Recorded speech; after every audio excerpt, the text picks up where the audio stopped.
आज के क्लास में हम लोग शुरू करने जा रहे हैं अपने क्लास 7 के साइंस में एक और इम्पॉर्टेंट चैप्टर का नाम है न्यूट्रिशन इन एनिमल्स। इसके पहले जो हमारा चैप्टर था, चैप्टर नंबर 1, वो था न्यूट्रिशन इन प्लांट्स। थोड़ा सा पहले हम लोग बात करेंगे कि आखिर आपने चैप्टर नंबर 1 में क्या पढ़ा और चैप्टर नंबर 2 में हम लोग क्या पढ़ने वाले हैं।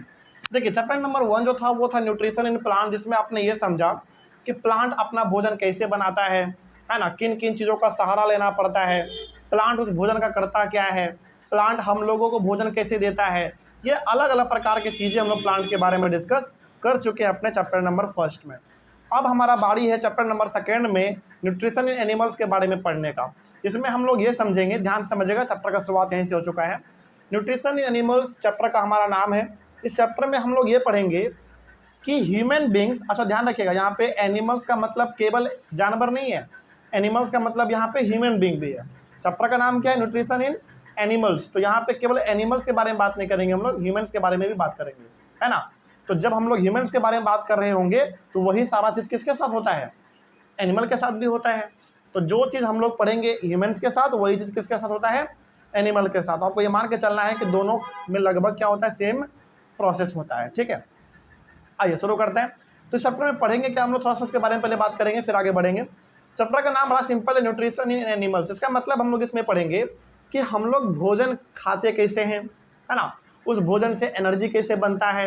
हमारे बॉडी में अलग अलग पार्ट है हमारे डाइजेस्टिव सिस्टम का, जिसमें आपका ऑइसोफेगस यानी कि फूड पाइप आ जाता है। ऑइसोफेगस को हम लोग क्या बोलते हैं? Food pipe, stomach, pancreas, small intestine, large intestine, rectum, anus, liver, gall bladder, ये तमाम अलग अलग प्रकार की चीज़ें हमारे बॉडी में काम करता है। इन सब के बारे में बात करेंगे कि इन सब का फंक्शन क्या होता है ना। तो ओवरऑल हम लोगों को चैप्टर में ये पढ़ना है कि ह्यूमन बींग्स जो भोजन खाता है उस भोजन के साथ क्या होता है, उस भोजन का ब्रेक डाउन कैसे होता है, उससे एनर्जी हम लोगों को कैसे मिलता है ना। ये प्रकार, इन्हीं प्रकार की चीज़ों के बारे में हम लोग डिस्कस करेंगे। आइए शुरू करते हैं चैप्टर का शुरुआत। इंट्रोडक्शन पहले ले लेते हैं, हालांकि इंट्रोडक्शन तो हमने आपको बता दिया क्या पढ़ना है इसमें। फिर से एक बार देख लेते हैं, 3 पॉइंट इसमें लिखा हुआ है, देखो। पहला, the components of food such as carbohydrates are complex substance. These complex substances are broken down into simpler substances. देखिए, हम लोग जो खाना खाते हैं ना, उस खाना में मेनली 4-5 प्रकार का चीज़ तो होता ही है, जैसे carbohydrate, protein, fat, vitamins, minerals, water, ये सब तो होता ही है। तो जब हम लोग खाना खाते हैं तो खाने के रूप में एक्चुअली हम लोग खा क्या रहे हैं? जैसे आपने चावल दाल सब्जी खाया, मान लेते हैं चावल दाल सब्जी आपने खाया, आप खा तो रहे हैं चावल दाल सब्जी, लेकिन एक्चुअली में आपके बॉडी में जा क्या रहा है? जा रहा है carbohydrate, protein, fat, vitamins, minerals, waters, ये सब जा रहा है। क्यों? क्योंकि यही सब चीज़ मिला हुआ है किस में? चावल दाल सब्जी पानी सब में मिला हुआ है।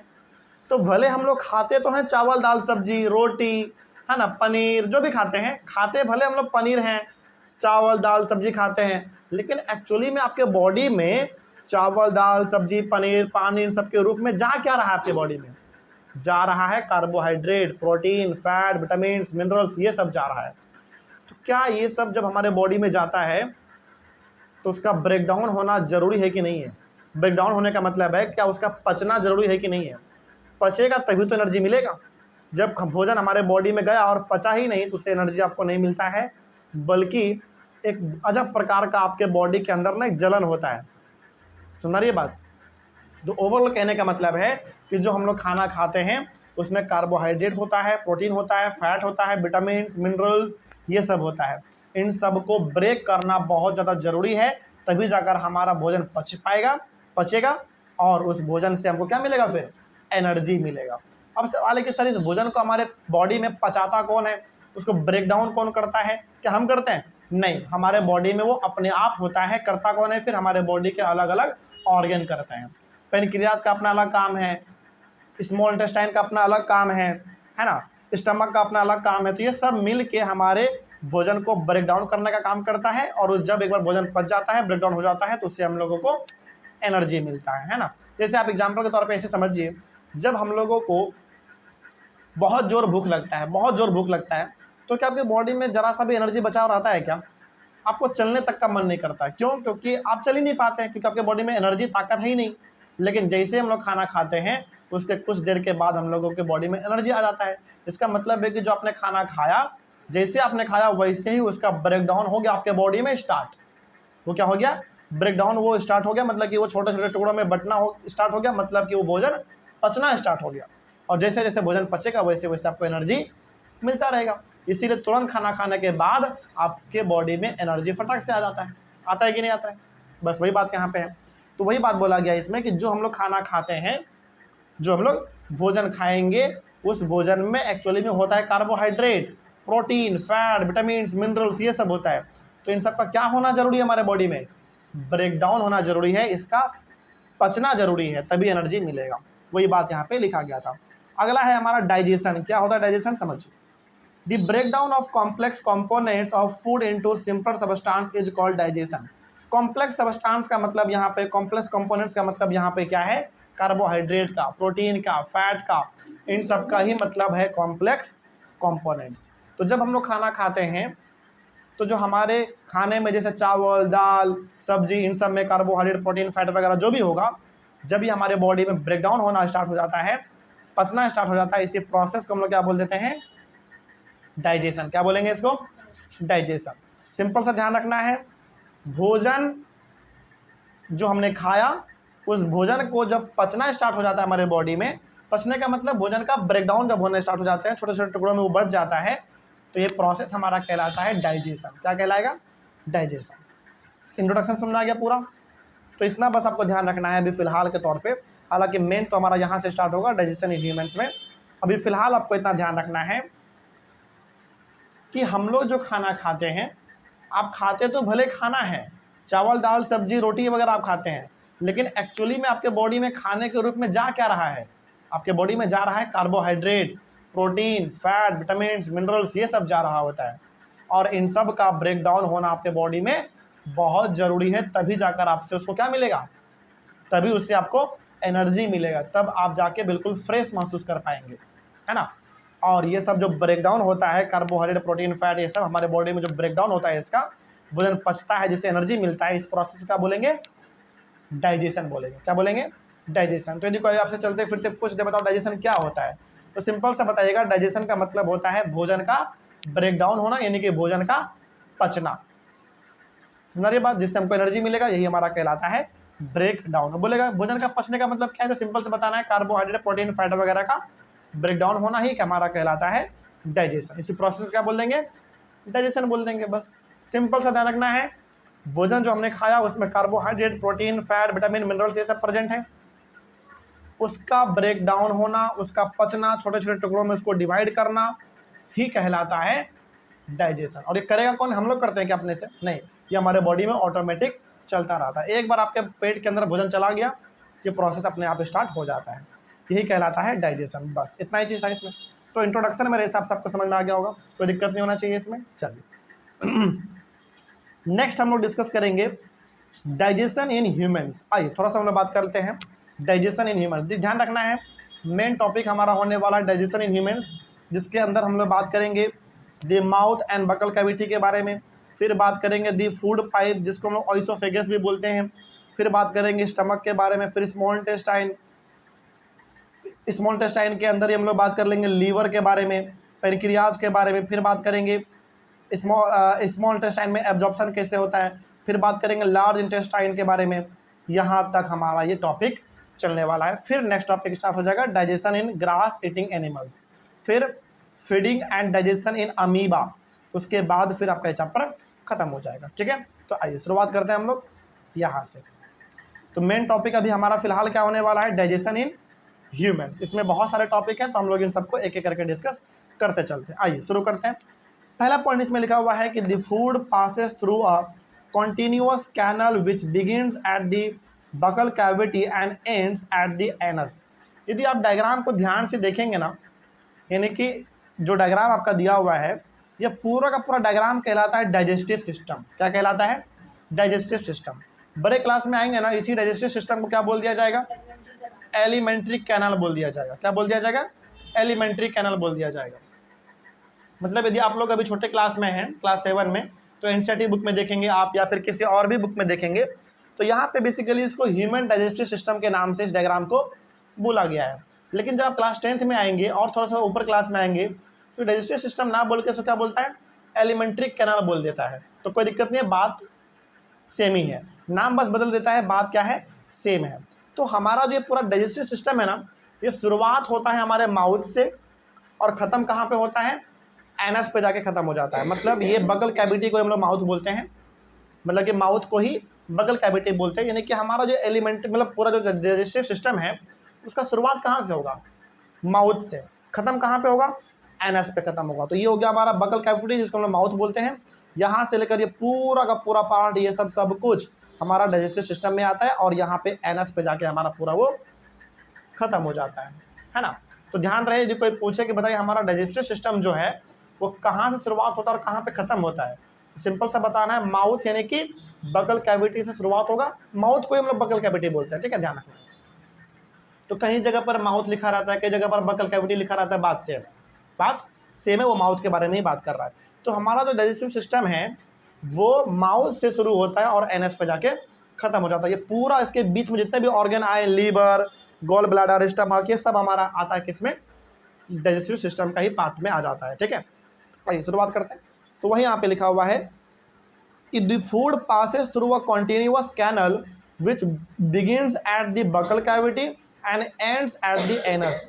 तो हम लोग जो खाना खाते हैं माउथ से खाएंगे, वो खाना धीरे धीरे माउथ से नीचे आते आते वो ब्रेक डाउन होगा, पचेगा और अल्टीमेटली एनस के थ्रू हमारे बॉडी से बाहर निकल जाता है। इसका मतलब हुआ कि डाइजेशन का शुरुआत होता है माउथ से और अंत हो जाता है एनस पे जाके, पूरा खत्म, है ना। कि हमारा पूरा का पूरा डाइजेस्टिव सिस्टम हमारा माउथ से शुरू होता है और एनएस पे जाके खत्म हो जाता है। तो हम लोग जो भोजन खाते हैं, इंटर कहाँ से करता है हमारे बॉडी में भोजन, माउथ से, और हमारे बॉडी से बाहर कहाँ से निकलता है भोजन, मतलब कि वो मतलब वेस्ट मटेरियल एनएस के थ्रू बाहर निकल जाएगा, ठीक है। यही हमारा पूरा का पूरा एलिमेंट्री कैनल जिसको आप डाइजेस्टिव सिस्टम बोलते हैं, यही हमारा पूरा का पूरा डाइजेस्टिव सिस्टम है, जो कि शुरुआत होगा माउथ से और खत्म हो जाएगा एनएस पे। यहाँ माउथ है हमारा बगल कैविटी, यहाँ से लेकर एनएस पे जाके हमारा डाइजेस्टिव सिस्टम खत्म हो जाता है। तो ओवरऑल कहने का मतलब ये है कि आपका जो भोजन है वो आप माउथ से लेते हैं लेकिन बाहर निकलता है एनस से, ठीक है। और इसी के बीच में, माउथ और एनस के बीच में ही उस भोजन के अंदर जो कार्बोहाइड्रेट है, प्रोटीन है, फैट है,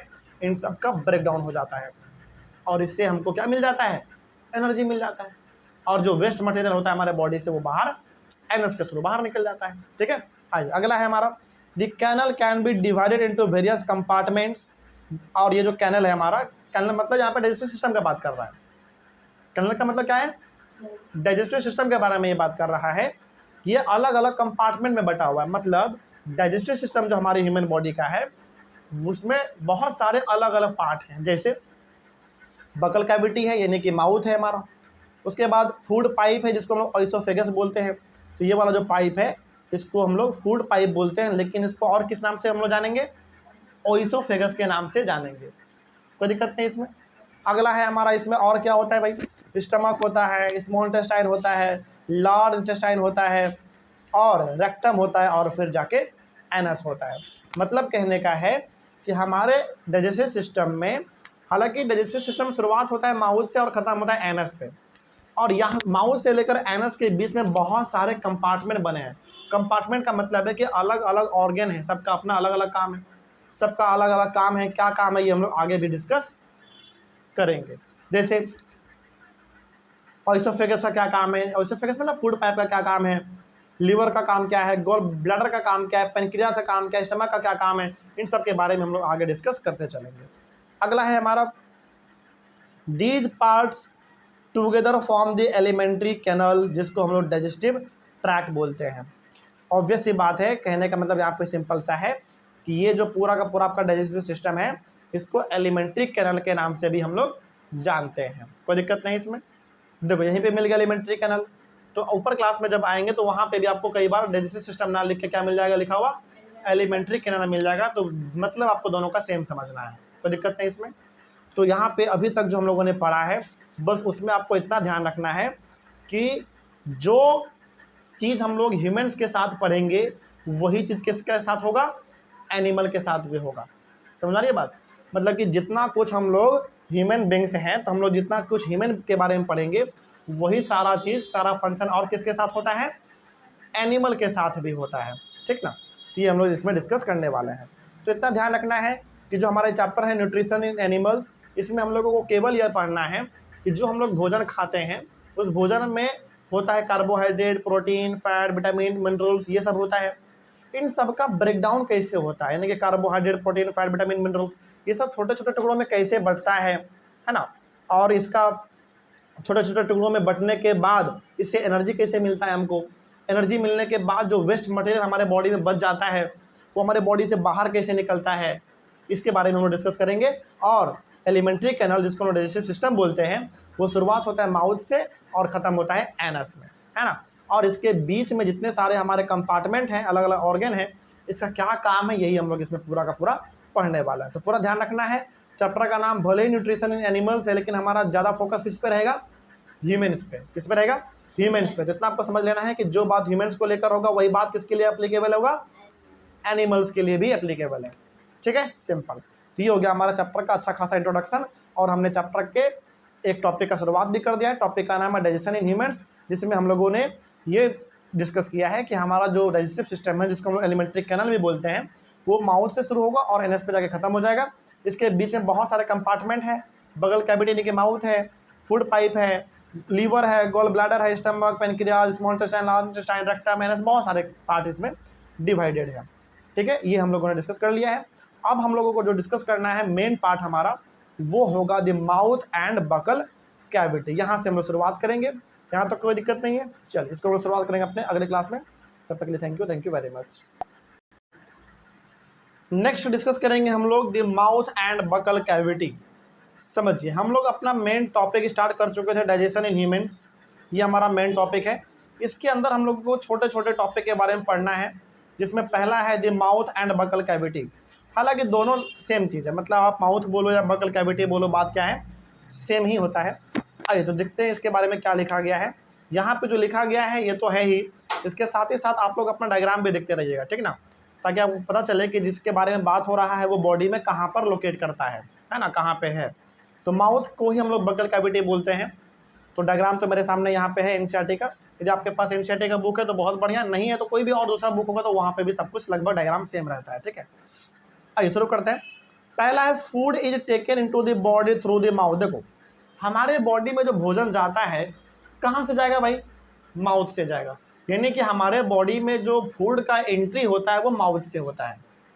और हमने आपको पिछले क्लास में भी बोला था कि हमारा जो पूरा डाइजेस्टिव सिस्टम है वो माउथ से ही शुरू होता है और एनएस पे जाके खत्म होता है। इसका मतलब आप ये भी बोल सकते हैं कि पहला जो हमारा डाइजेस्टिव सिस्टम में हमारा फूड इंटर करता है वो कहाँ से करेगा, बकल कैविटी यानी कि माउथ से ही करता है। ऑब्वियस सी बात है, यहाँ पे आप ये समझ चुके होंगे कि बकल कैविटी, जिसको हम माउथ बोलते हैं, यहाँ पे हमारा फूड सबसे पहली बार आता है। ठीक है, अगला ingestion. The process of taking food into the body is called ingestion. भोजन को माउथ में लेना, इस प्रोसेस को हम लोग कहते हैं इंजेशन। मतलब आपको भूख लगा, ऐसे समझिए, आपको भूख लगा, आपने खाना खाया, ये जो खाना खाने का प्रोसेस है ना, ये हमारा कहलाता है इंजेशन। हाँ, हाथ में आपने खाना लिया और आपने खाया, चबाया आपने, ये कहला गया इंजेशन। और उस भोजन का जब पचना स्टार्ट हो जाएगा तो क्या बोल देंगे उसको, डाइजेशन, जो कि हम लोग पहले वाले क्लास में डिस्कस कर चुके थे। तो दो इंपॉर्टेंट टर्म अभी आपके सामने आया है, इंजेशन और डाइजेशन। इंजेशन का मतलब भोजन खाना और डाइजेशन का मतलब भोजन को पचाना, बस सिंपल। हाँ, ऐसा क्यों होता है बताएंगे इसके बारे में भी, मतलब सही सवाल है आपका। इस तरह कई बार भोजन खाते हैं और पचता ही नहीं है, ऐसा कई बार होता है, कई बार आप लोगों के साथ भी हुआ होगा, है ना। खाना खाते हैं और पचता ही नहीं है, इसके लिए हम लोग क्या करते हैं, फिर इनो पीते हैं। तो आगे पता चलेगा आपको कि आखिर भोजन पचता क्यों नहीं है और इनो क्यों पीना पड़ता है। आप जब स्टमक के बारे में पढ़ेंगे ना, हालांकि सब आएगा एक एक करके, अभी तो हम लोग माउथ के बारे में पढ़ रहे हैं, फिर उसके बाद फूड पाइप आएगा, उसके बाद स्टमक आएगा, तो वहाँ पर आपको बताएंगे कि हम लोगों का भोजन कई बार पचता क्यों नहीं है और इनो क्यों पीना पड़ता है हम लोगों को, है ना। आपने टीवी में भी ऐड देखा होगा कि भोजन पचता नहीं है, डकार आता है, तो इनो पीने के लिए बोलता है टीवी में भी। तो ऐसा क्यों होता है, तो उसके बारे में भी डिस्कस करेंगे। ठीक है, आगे तो भोजन खाना, मतलब भोजन को खाना ये प्रोसेस कहलाएगा इंजेशन, और भोजन को पचाना ये प्रोसेस का कहलाएगा डाइजेशन। सिंपल है। अगला, we chew the food with the teeth and break it into small pieces. अब देखो, पूरा प्रोसेस समझना है। आपने भोजन लिया अपने माउथ में, भोजन के साथ सबसे पहली काम जो होता है वो ये कि दांत उसको ब्रेक करना स्टार्ट करता है। मतलब जब आप पहली बार भोजन को अपने माउथ में लेते हैं तो पहला काम कौन स्टार्ट करता है पता है आपको? दांत। दांत क्या करता है? आपके भोजन को छोटे छोटे टुकड़ों में डिवाइड कर देता है। कोई दिक्कत नहीं।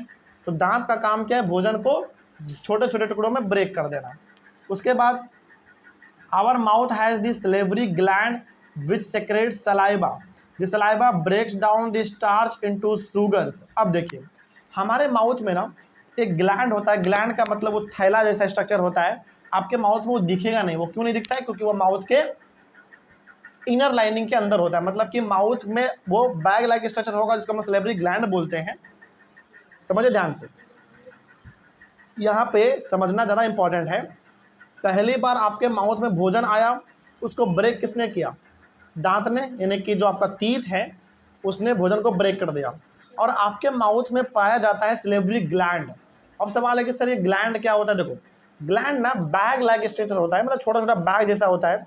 कि आपके माउथ में बैग लाइक स्ट्रक्चर जिसको हम सलेवरी ग्लैंड बोलते हैं, क्या आपको दिखता है? नहीं दिखता। क्यों नहीं दिखता? क्योंकि ये माउथ में अंदर फिट है। लेकिन वो सलेवरी ग्लैंड क्या प्रोड्यूस करता है पता है? सलाइवा। और ये सलाइवा क्या होता है पता है? लिक्विड। जैसे कई बार आप देखते होंगे कोई भी बढ़िया चीज़ आपको पसंद होता है, उसको देखते ही मुंह में पानी आ जाता है। तो क्यों आता है? सलेवरी ग्लैंड की वजह से आता है। सलेवरी ग्लैंड क्या प्रोड्यूस करेगा? सलाइवा। और सलाइवा है क्या? बेसिकली वाटर है। क्या है? वाटर है बस। कई बार आपने गौर किया होगा, आपने एक काम करना, आज घर जाइएगा और सूखा रोटी लेना है बस। कैसा रोटी? सूखा रोटी। उसके साथ सब्जी दाल वगैरह कुछ नहीं, कुछ भी नहीं, केवल सूखा रोटी लेना है अपने माउथ में और उसको चबाना है। कुछ देर के बाद आप देखेंगे कि वो रोटी अपने आप गीला हो जाता है। आपने कभी गौर किया है इसको? मतलब केवल आप सूखा रोटी लेना, उसके साथ चावल दाल सब्जी कुछ भी नहीं, केवल रोटी और उस एक टुकड़ा रोटी को अपने माउथ में रखना और उसको चबाना। आप देखना कुछ देर के बाद वो रोटी पूरा का पूरा छोटे छोटे टुकड़ों में ब्रेक हो चुका होगा और वो अपने आप गीला हो चुका होगा। फिर सवाल है कि सर हमने तो पानी भी नहीं पिया है, तो फिर वो पानी आया कहाँ से? रोटी वो भीगा कैसे? वो गीला कैसे हुआ? वो कहाँ से आया? सलेवरी ग्लैंड से आया। तो सलेवरी ग्लैंड प्रोड्यूस करता है क्या? सलाइवा। और सलाइवा एक्चुअली में है क्या? वाटर है, जो कि क्या करता है? आपके भोजन को गीला कर देता है। अब सवाल है कि सर ये गीला करने से क्या फ़ायदा होता है? गीला करने से ये सबसे बड़ा फ़ायदा होता है कि भोजन को घोटने में आसानी होता है। क्या होगा? आसानी होगा। समझ आ रही है बात? जब भी कोई चीज़ गीला होता है ना हमारे माउथ में, जो भींगा हुआ रहता है, गीला होता है, उसको घोटने में आसानी होता है, मदद पड़ता है ना? तो वही बात यहाँ पे है। तो पहला चीज़ आपको ये ध्यान रखना है कि हमारे माउथ में जब पहली बार भोजन आएगा तो उस भोजन को ब्रेक कौन कर देगा? दांत। उस भोजन को लिक्विड कौन प्रोवाइड करेगा? नहीं कि वाटर कौन प्रोवाइड करेगा? Salivary gland. अब सवाल है कि सलेवरी ग्लैंड क्या प्रोड्यूस करेगा? सलाइवा। और सलाइवा एक्चुअली में है क्या? वाटर है। तो भोजन हमारे माउथ में आया, उसको ब्रेक करने का काम किया दांत ने, और उस भोजन को लिक्विड प्रोवाइड करने का काम किसने किया? सलेवरी ग्लैंड ने किया। कैसे? सलेवरी ग्लैंड ने प्रोड्यूस किया सलाइवा। और सलाइवा एक्चुअली में है क्या? एक तरीके का पानी है, वाटर है बस। कोई दिक्कत नहीं इसमें। चलिए, तो वही यहाँ पे लिखा हुआ था कि our mouth has the salivary glands which secrete मतलब produce saliva. The saliva breaks down the starch into sugar. अब सवाल है कि सर स्टार्च इनटू शुगर क्या है? कुछ नहीं है। स्टार्च का मतलब यहाँ पे कार्बोहाइड्रेट है। क्या है? कार्बोहाइड्रेट। और शुगर का मतलब आपको चीनी मत समझना है। शुगर का मतलब वो मीठा वाला चीनी नहीं। मतलब सिंपल सा है कि ये जो हमारा सलेवरी ग्लैंड है वो क्या प्रोड्यूस किया? सलाइवा। सलाइवा एक्चुअली में है क्या? पानी है, जिसका दो काम है। पहला, भोजन को गीला कर देगा वो, ताकि घोटने में आसानी हो जाए, पहला चीज़। दूसरा चीज़, वो कार्बोहाइड्रेट यानी कि स्टार्च, यहाँ पे स्टार्च लिखा गया है। स्टार्च का मतलब क्या यहाँ पे है? कार्बोहाइड्रेट। यदि आपको डाउट हो तो आप अपने नोट्स में बगल में लिख सकते हैं, स्टार्च का मतलब कार्बोहाइड्रेट। स्टार्च का मतलब कार्बोहाइड्रेट। तो कार्बोहाइड्रेट को ब्रेक कर दिया जाता है किसमें? शुगर में। और शुगर यहाँ पे कोई दूसरा चीज़ नहीं बल्कि कार्बोहाइड्रेट का ही सेकेंड फॉर्म है। क्या है? सेकेंड फॉर्म है।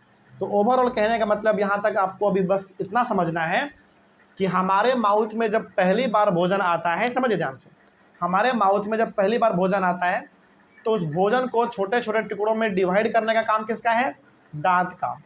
उस भोजन को लिक्विड प्रोवाइड करने का काम किसका है? सलेवरी ग्लैंड का। वो भी कैसे? सलेवरी ग्लैंड प्रोड्यूस करेगा सलाइवा, और सलाइवा एक्चुअली में है क्या? वाटर है, लिक्विड है, जो कि भोजन को गीला कर देगा, पहला चीज। दूसरा चीज और क्या करेगा सलाइवा? सलाइवा कार्बोहाइड्रेट यानी कि स्टार्च को, स्टार्च का मतलब क्या यहाँ पे है? कार्बोहाइड्रेट है, कार्बोहाइड्रेट को वो ब्रेक कर देगा शुगर में। इसका मतलब है कि कार्बोहाइड्रेट को वो ब्रेक करके उसके अलग फॉर्म में चेंज कर देगा, जिसका नाम क्या है? शुगर। और ये शुगर वो चीनी वाला मत समझना है, ये शुगर आपका भोजन वाला शुगर है, ठीक है? तो कार्बोहाइड्रेट को ब्रेक कर देगा किसमें?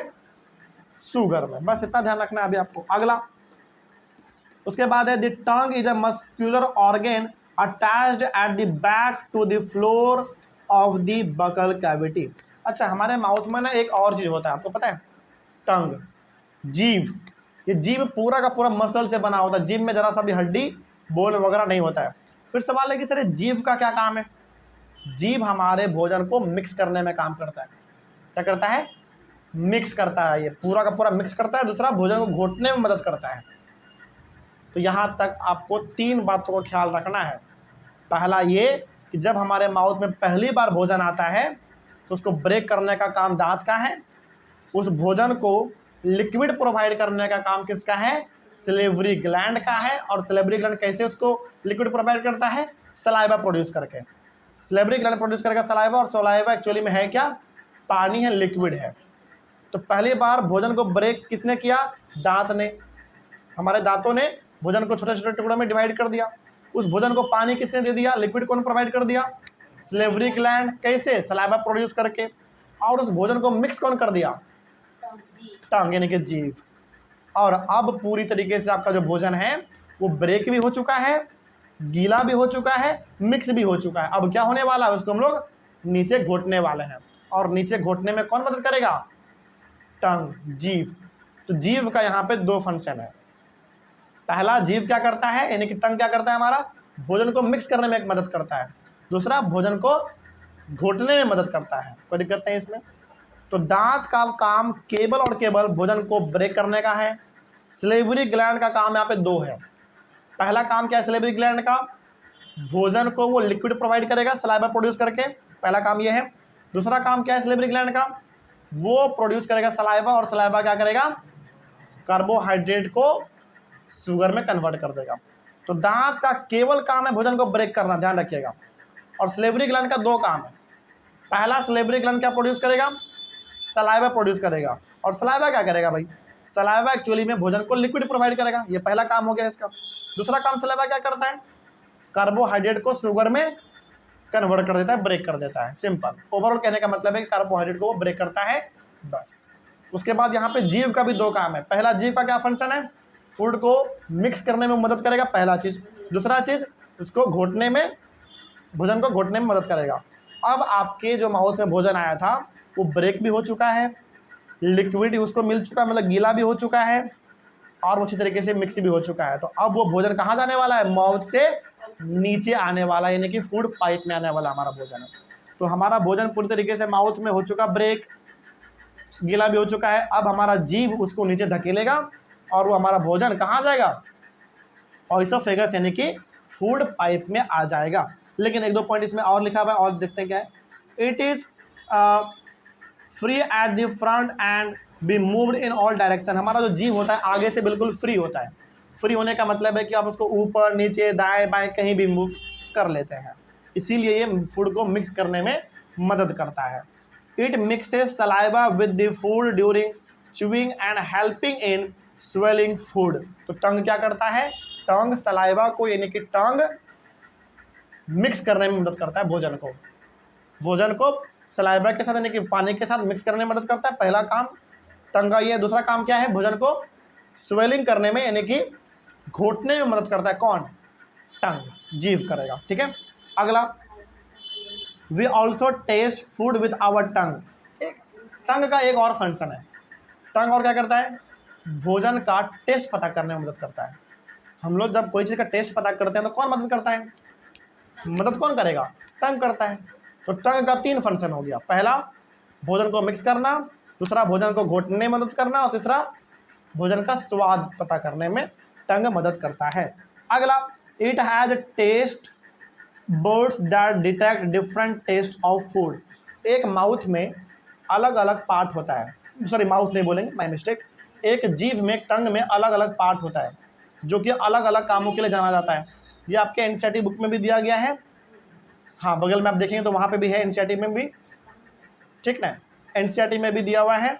और यदि आप अपने रेफरेंस बुक में देखेंगे जो आपके बुक में है, एनसीईआरटी में नहीं है, अच्छा छोड़िए कोई बात नहीं, एनसीईआरटी में यदि नहीं है तो यदि आपके पास कोई दूसरा बुक है तो वहाँ पे जीभ के बारे में दिया गया है कि जीभ का कौन सा पार्ट किस चीज़ के लिए फेमस है और किस चीज़ के लिए वो जाना जाता है, ठीक है। तो इसको हम लोग क्या बोलते हैं, टेस्ट बर्ड्स बोलते हैं। क्या बोलेंगे उसको, टेस्ट बर्ड्स बोलते हैं। कहने का मतलब है कि जीभ के पास अलग अलग पार्ट है जो कि अलग अलग प्रकार के चीज़ों को टेस्ट करने में मदद करता है। जैसे कोई चीज़ खट्टा है तो कैसे पता चलेगा, उसका पार्ट अलग है। कोई चीज़ मीठा है उसका पार्ट अलग है टेस्ट करने के लिए। कोई चीज़ कड़वा है उसका पार्ट अलग है ना। कोई चीज़ नमकीन है उसका पार्ट अलग है। तो अलग अलग पार्ट है तो वो पता कर लेता है कि कौन सा भोजन कैसा है। हाँ हाँ बिल्कुल, तीखा, मीठा, कड़वा, खट्टा, जो भी खाओ आप, सब पता करने में मदद करेगा आपका टंग। वहाँ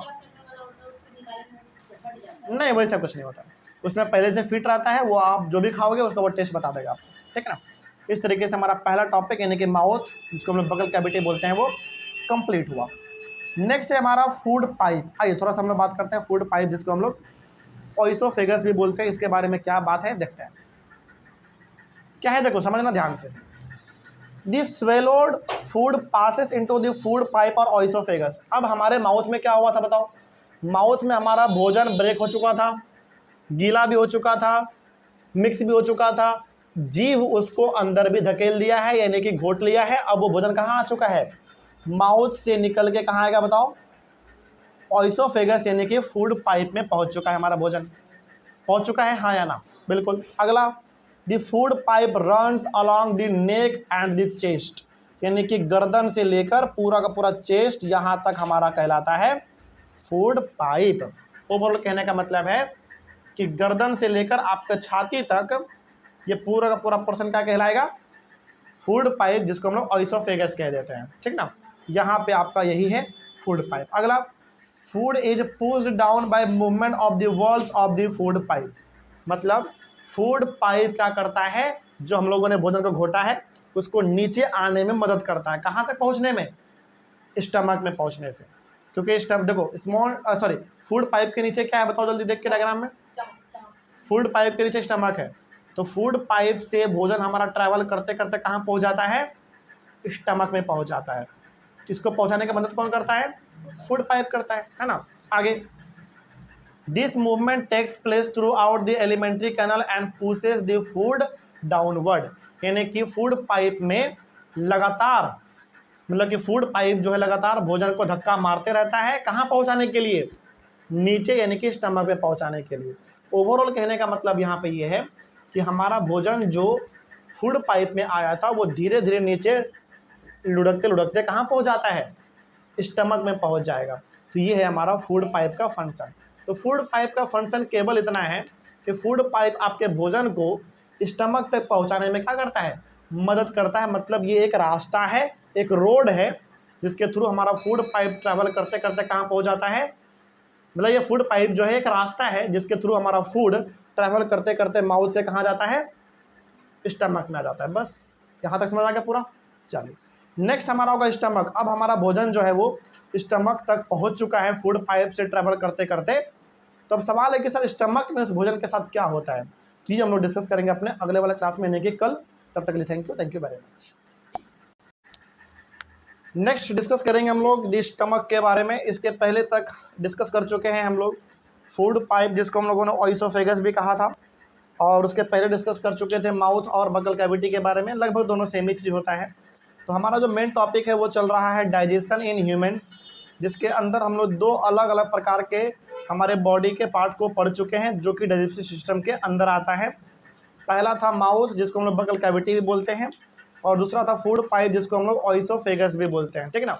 ये दोनों हम लोग डिस्कस कर चुके हैं, और आज हम लोग अपने डाइजेस्टिव सिस्टम को आगे बढ़ाएंगे और डाइजेस्टिव सिस्टम का एक और नए पार्ट का शुरुआत करेंगे हम लोग, जिसका होगा स्टमक, यानी कि स्टमक के बारे में हम लोगों को आज डिस्कस करना है। आइए शुरू करते हैं। तो आपके सामने यदि एनसीईआरटी का डायग्राम है तो वो खोल के रखिएगा। या फिर आपके पास कोई और भी बुक का डायग्राम है तो वो खोल कर रखिएगा, ताकि डायग्राम से भी आप बहुत सारी चीज़ें समझते हुए चले। ठीक है, डायग्राम से ये होगा कि आप देख पाएंगे कि स्टमक होता कहाँ पे और उनका फंक्शन एक्चुअली में है क्या, उसके ऊपर क्या है और उसके नीचे क्या है। याद कीजिए कल वाला क्लास हम लोगों ने डिस्कस किया था अपना पहला माउथ कैविटी, यानी कि बगल कैविटी बोलो या माउथ बोलो, बात सेम था। आपको याद है उसमें हमने आपको बताया था कि पहला जो काम हमारे माउथ में होता है भोजन के साथ, वो कौन करता है? दांत करता है, टीथ। टीथ का काम क्या था? फटाक से रिवाइज करेंगे फिर आगे बढ़ेंगे। टीथ का काम था फूड को ब्रेक करना। टीथ का काम क्या था? फूड को ब्रेक करना। उसके बाद जीभ, है ना, टंग, सॉरी पहला तो दांत यानी कि टीथ का काम था फूड को ब्रेक करना। उसके बाद फिर हम लोगों ने डिस्कस किया था माउथ में पाया जाने वाला एक ग्लैंड जिसका नाम था सलेवरी ग्लैंड। सलेवरी ग्लैंड क्या प्रोड्यूस करता है? सलाइवा। सलाइवा बेसिकली है क्या? वाटर है, जो कि हमारे फूड को लिक्विड प्रोवाइड करता है, पानी प्रोवाइड करता है, ताकि उसको चबाने में आसानी हो जाए और घुटने में भी आसानी हो जाए। तो यहाँ पे दांत का काम केवल फूड को ब्रेक करना है। सलेवरी ग्लैंड का काम क्या है? सलेवरी ग्लैंड का काम दो काम है बेसिकली। पहला, सलेवरी ग्लैंड प्रोड्यूस करेगा सलाइवा जो कि वाटर होता है। दूसरा, वो वाटर क्या करेगा, यानी कि वो सलाइवा क्या करेगा? फूड को लिक्विड प्रोवाइड कर देगा, जिससे आपका फूड आराम से ब्रेक हो जाएगा, है ना। उसके बाद हमारा एक चीज़ और था यहाँ पे, टंग, जीभ। जीभ का भी दो फंक्शन था, याद है किसी को? पहला, जीभ क्या करता था? फूड को मिक्स करने में मदद, हालांकि जीभ का तीन फंक्शन था। पहला, फूड को मिक्स करने का काम कौन करेगा? जीभ करेगा, पहला। दूसरा, फूड को घोटने में कौन मदद करेगा? जीभ करेगा। और तीसरा क्या था? फूड का टेस्ट कौन पता करता है? जीभ ही करता है। तो ये हम लोग डिस्कस कर चुके थे। उसके बाद हमारा फूड ब्रेक हो चुका था। फूड ब्रेक होने के बाद वो माउथ कैविटी से यानी कि माउथ से कहाँ आ चुका था? फूड पाइप यानी कि ओइसोफेगस में आ चुका था। और ओइसोफेगस के बाद हमारा फूड अल्टीमेटली कहाँ पहुँच जाएगा? फिर उसके नीचे स्टमक में पहुँच जाएगा, यानी कि माउथ से फूड पाइप और फूड पाइप से फिर स्टमक। तो स्टमक में हम लोग आज पढ़ने वाले हैं कि, और ये देखने वाले हैं कि स्टमक के साथ आखिर फूड का होता क्या है।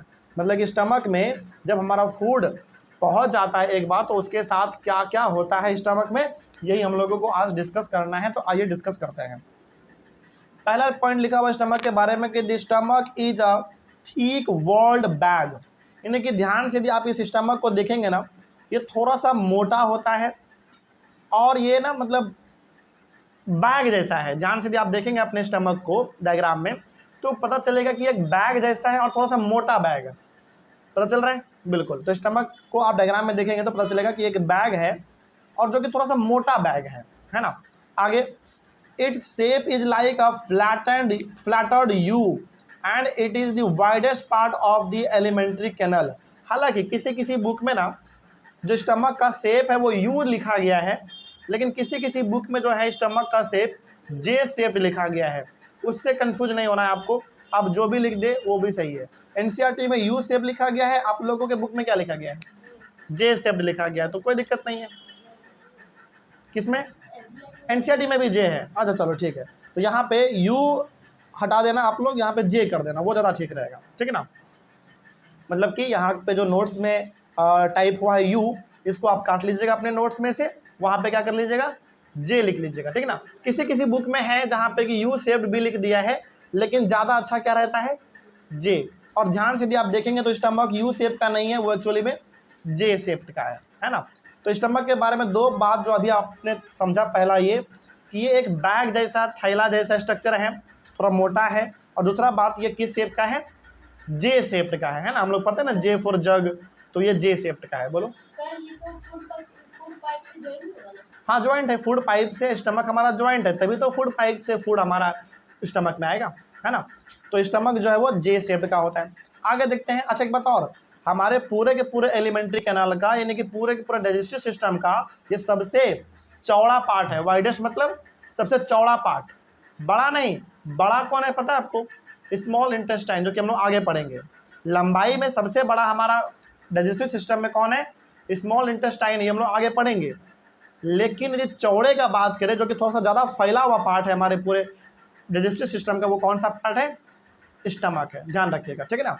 तो सबसे वाइडेस्ट पार्ट, यानी कि सबसे फैला हुआ, सबसे चौड़ा वाला पार्ट हमारे डाइजेस्टिव सिस्टम का वो है स्टमक का, ठीक है। अगला, it receives food from the food pipe at one end and opens into the small intestine at the other.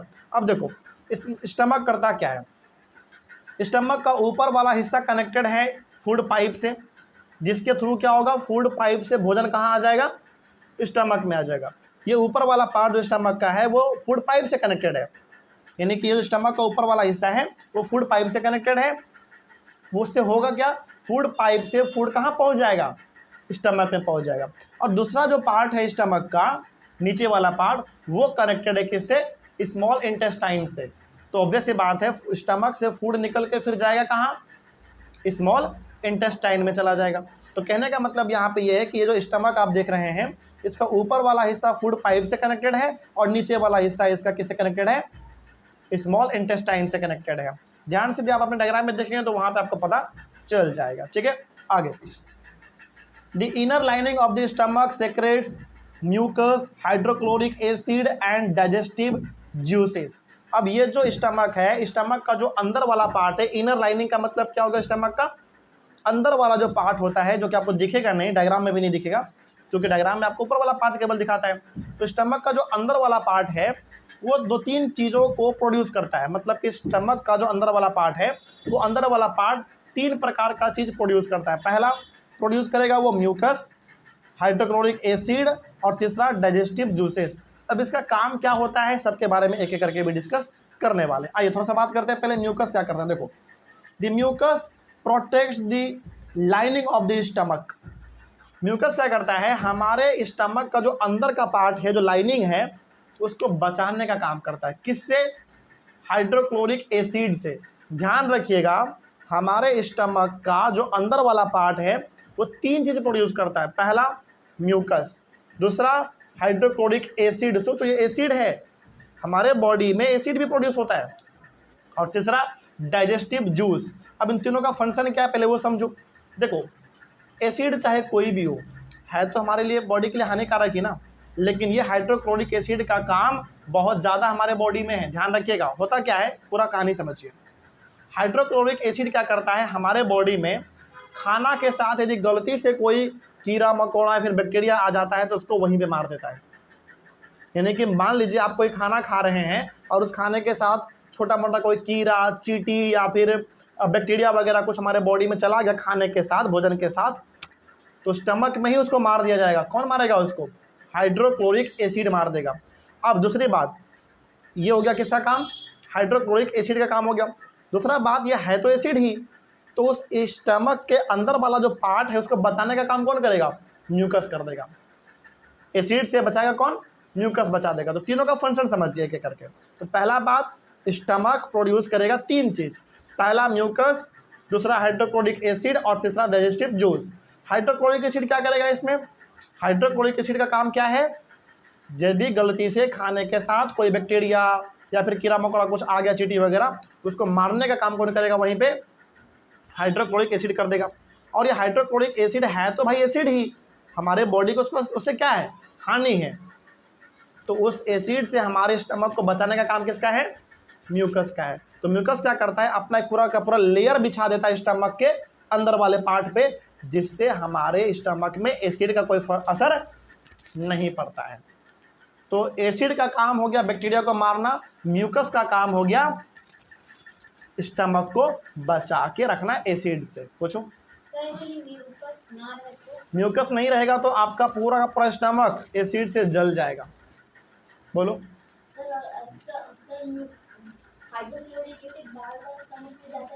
नहीं, वो पहले से वहाँ पे रहता है। हाइड्रोक्लोरिक एसिड जो है हमारे स्टमक में ऑलरेडी है, पहले से है, मतलब अभी आप बैठे हुए हैं तो अभी भी हमारे बॉडी में है। ठीक है, चलिए आगे बढ़ते हैं। उसके बाद अच्छा याद कीजिए, हमने आपको बोला था कि इनो हम लोग क्यों पीते हैं, इसके बारे में भी बताने वाले हैं। तो आइए थोड़ा सा इसके बारे में बात करते हैं। अच्छा, जब भी हम लोगों को ना अजीब सा ढकार आता है तो हम लोग बोलते हैं ना एसिडिटी हो गया। टीवी में भी आप ऐड देखते होंगे कि बोलना कुछ चाहता है लेकिन वो बोल नहीं पाता है बेचारा, तो बोलता है कि इनो पियो, ऐसा कुछ बोलता है ऐड में। तो ये इनो क्यों पिलाया जाता है, समझो। होता क्या है ना, जब आपके बॉडी में एसिडिटी बढ़ता है, जब आपके बॉडी में ना जलन होता है, एकदम अजीब प्रकार का ढकार आता है, इसका मतलब है कि आपके बॉडी में जो स्टमक है उसमें हाइड्रोक्लोरिक एसिड का मात्रा बढ़ गया है। कई बार ऐसा होता है। और ये बढ़ता कैसे पता है? ज़्यादा ऑयली चीज़ खाने से, जैसे पकौड़ा खा लिया, है ना, तला हुआ चीज़ खा लिया, जैसे लिट्टी, समोसा, बर्गर, पिज्ज़ा, ये सब क्या होता है? तला हुआ चीज़ है। जैसे फिर से आप बात करें चाउमीन का, पास्ता का, ये सब तला हुआ चीज़ है जिसमें तेल, रिफाइन ज़्यादा होता है। ओवरऑल कहने का मतलब है कि जब आप फास्ट फूड खाते हैं, और ज़्यादातर फास्ट फूड में क्या होता है? तला हुआ चीज़ होता है, ऑयल होता है। तो जब आप फास्ट फूड खाते हैं तो आपके बॉडी में जो स्टमक है वहाँ पे हाइड्रोक्लोरिक एसिड का मात्रा बढ़ जाता है, और बढ़ने से आपके बॉडी में होता है जलन, पेन, एक अजीब प्रकार का ढकार आएगा। तो फिर हम लोग पीते हैं एसिड, मतलब फिर हम लोग पीते हैं इनो। इनो क्यों पीते हैं? क्योंकि इनो होता है एक हमारा बेस। आगे हम लोग पढ़ेंगे, एसिड बेस के बारे में भी पढ़ेंगे। इनो क्या करता है? वो जो एसिड का पूरा असर था ना आपके स्टमक में, उसको खत्म कर देता है।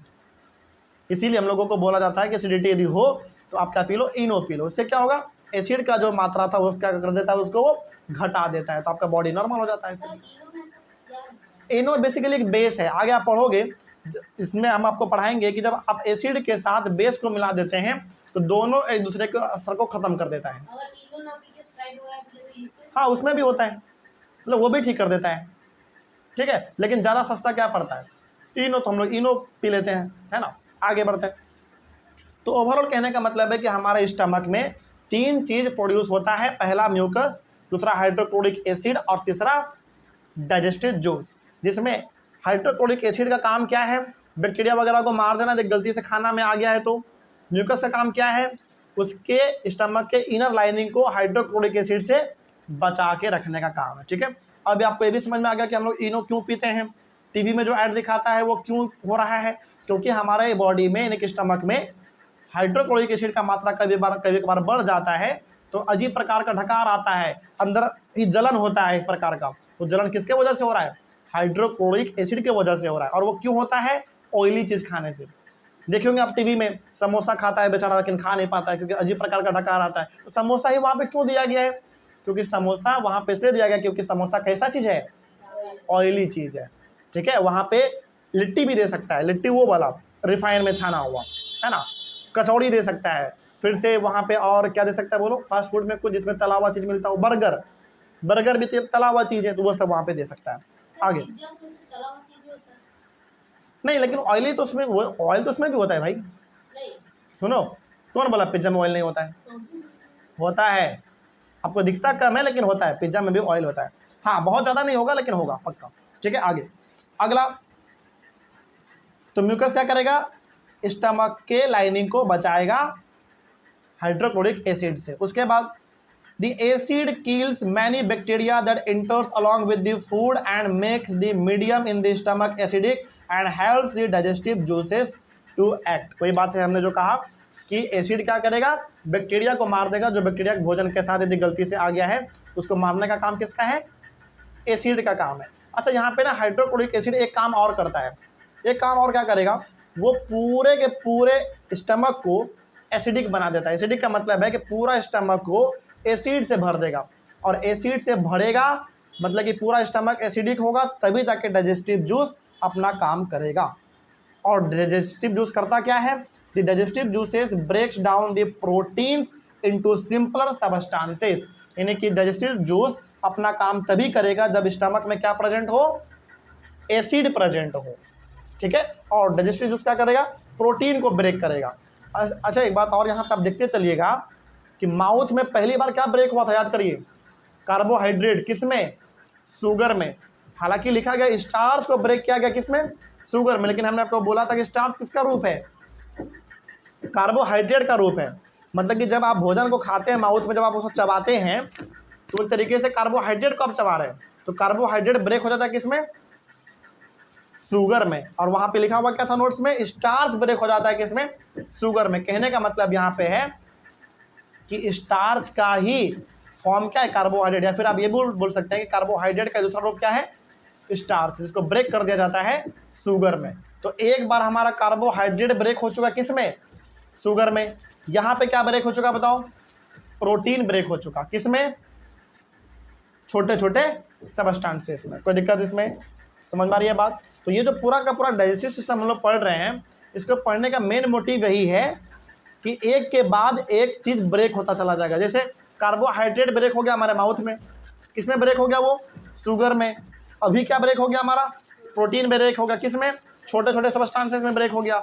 आगे क्या ब्रेक होने वाला है बताओ, फैट ब्रेक होने वाला है, क्योंकि एक बार कार्बोहाइड्रेट हो चुका, एक बार प्रोटीन हो चुका अभी तुरंत, और अगला क्या होने वाला है, फैट होने वाला। तो ये हम लोग आगे डिस्कस कर लेंगे। यहाँ तक समझ में आ गया सबको? तो एक बार फिर से बता देते हैं, स्टमक जो है हमारे डाइजेस्टिव सिस्टम का सबसे चौड़ा वाला पार्ट है, सबसे फैला हुआ पार्ट है, वाइडेस्ट पार्ट है, पहला बात। दूसरा बात, स्टमक जो है वो जे शेप्ड का होता है। उसके बाद स्टमक का जो ऊपर वाला पार्ट होता है वो फूड पाइप से कनेक्टेड होता है, लेकिन स्टमक का जो नीचे वाला पार्ट है वो स्मॉल इंटेस्टाइन से कनेक्टेड होता है। उसके बाद आपको और ध्यान रखना है ये कि स्टमक 3 चीज़ प्रोड्यूस करेगा, पहला म्यूकस, दूसरा हाइड्रोक्लोरिक एसिड, और तीसरा डाइजेस्टिव जूस। अब इन तीनों का काम क्या है, एक एक करके वही समझ लेते हैं। हाइड्रोक्लोरिक एसिड का 2 काम है। पहला काम है बैक्टीरिया को मारना, यदि गलती से कोई भोजन वगैरह के साथ आ गया है तो कीड़ा मकोड़ा कुछ भी आ गया है तो उसको मारने का काम किसका है, हाइड्रोक्लोरिक एसिड का है, पहला काम इसका हुआ। दूसरा काम क्या है, पूरे के पूरे स्टमक को एसिडिक बना देना। क्यों बनाता है, क्योंकि जब तक एसिडिक पूरा मीडियम नहीं होगा स्टमक का तब तक डाइजेस्टिव जूस अपना काम करेगा ही नहीं। मतलब कि यहाँ पे ना डाइजेस्टिव जूस जब वो नखड़ा करता है वो क्या करता है, वो बोलता है कि जब तक पूरा का पूरा स्टमक एसिड से नहीं भरेगा, एसिडिक नहीं होगा, तब तक हम प्रोटीन को ब्रेक करेंगे ही नहीं। तो यहाँ पे हाइड्रोक्लोरिक एसिड का 2 काम है, पहला बैक्टीरिया को किल करना, दूसरा पूरे के पूरे स्टमक को एसिडिक बना देना, ताकि डाइजेस्टिव जूस किसको ब्रेक कर सके, प्रोटीन को ब्रेक कर सके। उसके बाद म्यूकस का काम क्या है, पूरे के पूरे स्टमक के इनर लाइनिंग को बचा के रखने का काम है, किससे, हाइड्रोक्लोरिक एसिड से, क्योंकि है तो भाई एसिड हमारे बॉडी को नुकसान पहुंचा सकता है। उसके बाद फिर डाइजेस्टिव जूस का फंक्शन आपने पता चल गया आपको, क्या करेगा, प्रोटीन को छोटे छोटे सबस्टांसेस में ब्रेक कर देगा। बस यही है हमारा स्टमक, पूरा कहानी समझ में आ गया। अगला हमारा होगा द स्मॉल इंटेस्टाइन। आइए थोड़ा सा, अच्छा ये थोड़ा सा बड़ा है तो इसको हम लोग अपने अगले क्लास में करते हैं। तो स्टमक को कंप्लीट समझा जाए। चलिए तो मिलते हैं हम लोग अपने अगले क्लास में, जिसमें डिस्कस करेंगे हम लोग स्मॉल इंटेस्टाइन के बारे में। तब तक के लिए thank you very much. Next discuss करने वाले हम लोग द स्मॉल इंटेस्टाइन। अभी पिछले क्लास में हम लोगों ने डिस्कस किया था स्टमक के बारे में, पूरा का पूरा कहानी आपको स्टमक का पता चल गया था, है ना। अगला टॉपिक होगा हमारा द स्मॉल इंटेस्टाइन। आइए इसके बारे में शुरू करते हैं, ये होता क्या है। ध्यान से सुनना है और डायग्राम अपने सामने एकदम रखना है, ताकि डायग्राम से भी बहुत कुछ आपको समझ में आ जाए। डायग्राम से बहुत सारी चीज़ें आपको आराम से समझ में आ जाएगा, जिससे ये पता चलेगा कि स्मॉल इंटेस्टाइन होता कहाँ पर, ठीक है। एक बात आपको ध्यान रखना है, पूरे के पूरे डाइजेस्टिव सिस्टम में बहुत सारा पार्ट है, माउथ है, फूड पाइप है, स्टमक है, pancreas, liver, small intestine, large intestine, बहुत सारा पार्ट है। ध्यान यदि आपको थोड़ा सा यदि आपको याद हो पीछे क्लास का, तो ध्यान रखना है कि पूरे के पूरे डाइजेस्टिव सिस्टम का जो सबसे वाइडेस्ट पार्ट है, मतलब कि सबसे चौड़ा वाला पार्ट यदि कोई है, सबसे फैला वाला पार्ट है, वो कौन सा था, स्टमक। और सबसे लंबा वाला पार्ट यदि हमारे पूरे के पूरे डाइजेस्टिव सिस्टम का लंबा वाला पार्ट, लॉन्गेस्ट हम बोल रहे हैं, वो है स्मॉल इंटेस्टाइन। मतलब स्मॉल इंटेस्टाइन केवल नाम के लिए स्मॉल है, ये हमारे एलिमेंट्री कैनाल का सबसे लंबा वाला पार्ट है। सोचो, सबसे लंबा पार्ट, और ये जो लार्ज वाला है ठीक है। मतलब कि सबसे चौड़ा पार्ट यदि बोले, सबसे फैला हुआ पार्ट बोले तो स्टमक है, और सबसे लंबा वाला पार्ट का बात करें तो लंबाई में वो कौन होगा, स्मॉल इंटेस्टाइन होगा। तो ध्यान रखना है, स्मॉल इंटेस्टाइन केवल नाम के लिए स्मॉल है, लेकिन हमारे पूरे के पूरे एलिमेंट्री कैनाल का, पूरे डाइजेस्टिव सिस्टम का सबसे लंबा पार्ट कौन है, स्मॉल इंटेस्टाइन ही है। तो ये जो आपको पूरा का पूरा एकदम घुंगरेला टाइप दिख रहा है ना, मुड़ा हुआ गोल गोल ऐसे ऐसे पूरा जलेबी टाइप, वही है आपका स्मॉल इंटेस्टाइन, ठीक है। आइए थोड़ा सा इसके बारे में बात करते हैं, क्या क्या इसमें लिखा गया है। सबसे पहला पॉइंट इसमें लिखा हुआ है, the small intestine is highly coiled and is about 7.5 metres long. सोचो, मतलब ये जो स्मॉल इंटेस्टाइन है एकदम पूरा कॉइल्ड है, कॉइल्ड मतलब एकदम पूरा घुमा हुआ है, ऐसे ऐसे एकदम पूरा जलेबी टाइप। देख रहे हैं आप ध्यान से, एनसीईआरटी में तो बहुत कम इसमें को घुमाया गया है, बहुत सारे बुक में तो इतना घुमाया गया है कि आपको देख के ना मतलब घिन लग जाएगा, ऐसा कुछ है ना। हाँ, इतना खतरनाक है। तो ये जो है ये 7.5 मीटर का होता है, सोचो, और 1 मीटर में 100 सेंटीमीटर होता है, मतलब 750 सेंटीमीटर का आपका स्मॉल इंटेस्टाइन होता है। समझ में आ रही है बात, कितना दूर तक जाना है? मतलब 7.5 जैसे कितना है, 7.5 मीटर है ना, इसका मतलब आप बोल सकते हैं लगभग 2 मंजिला बिल्डिंग, लगभग 2 मंजिला, मतलब कि 2 मंजिला बिल्डिंग जो होता है इतना लंबा आपका स्मॉल इंटेस्टाइन होता है 7.5 मीटर। मीटर के बारे में बात करते हैं, फीट नहीं, मीटर। ठीक है, सिंपल सा अंदाजा लगा लो ना, 1 मीटर में 100 सेंटीमीटर होता है, और यहाँ पे कितना मीटर है? 7.5 है। समझ रही बात? हाँ, आपके पेट में 7.5 मीटर का स्मॉल इंटेस्टाइन रखा हुआ है, लेकिन वो इतना घुंघरेला है, इतना घुमावदार है कि आपको असर नहीं दिखता है, पता भी नहीं चलता है ना। खैर आगे बढ़ते हैं। तो लगभग 2 मंजिला बिल्डिंग आप बोल सकते हैं, इतना बड़ा आपका स्मॉल इंटेस्टाइन होता है। ठीक है, आगे। It receives secretions from the liver and the pancreas.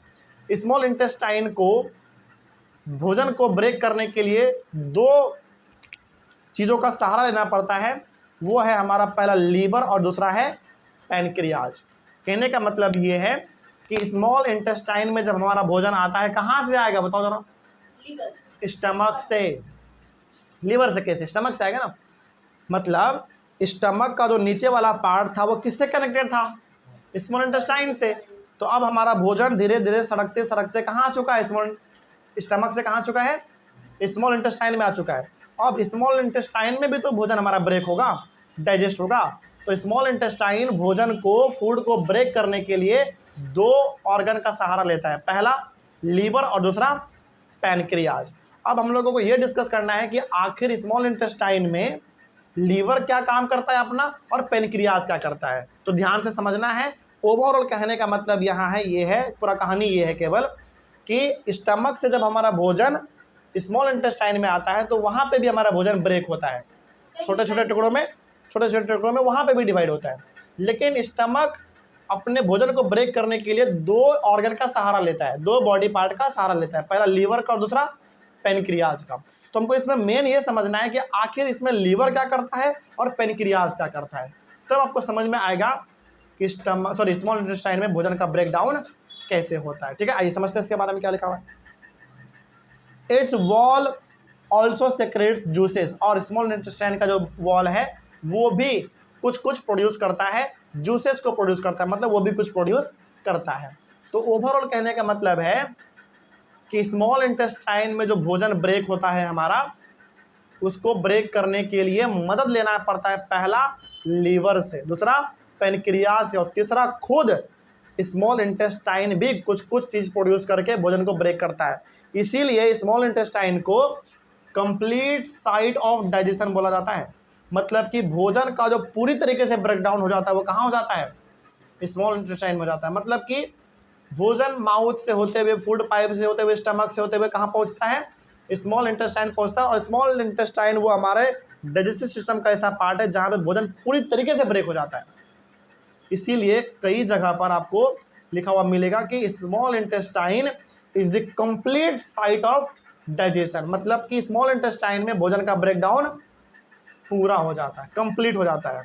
ठीक है, लेकिन इसको ब्रेक करने के लिए ये सहारा किसका लेगा? लीवर का, पैनक्रियाज का, और खुद भी कुछ प्रोड्यूस करके भोजन को ब्रेक करेगा। तो आइए एक एक करके डिस्कस करते हैं कि आखिर लीवर अपना क्या काम करता है, लीवर अपना क्या सपोर्ट देता है स्मॉल इंटेस्टाइन को, और स्मॉल इंटेस्टाइन अपना भोजन ब्रेक कर लेता है। ओवरऑल कहने का मतलब है हम लोग डिस्कस करने वाले लीवर के बारे में। ठीक है, आइए पहला बात जो लीवर के बारे में लिखा गया। अच्छा पहले लीवर देख लो हमारा कहाँ पे है।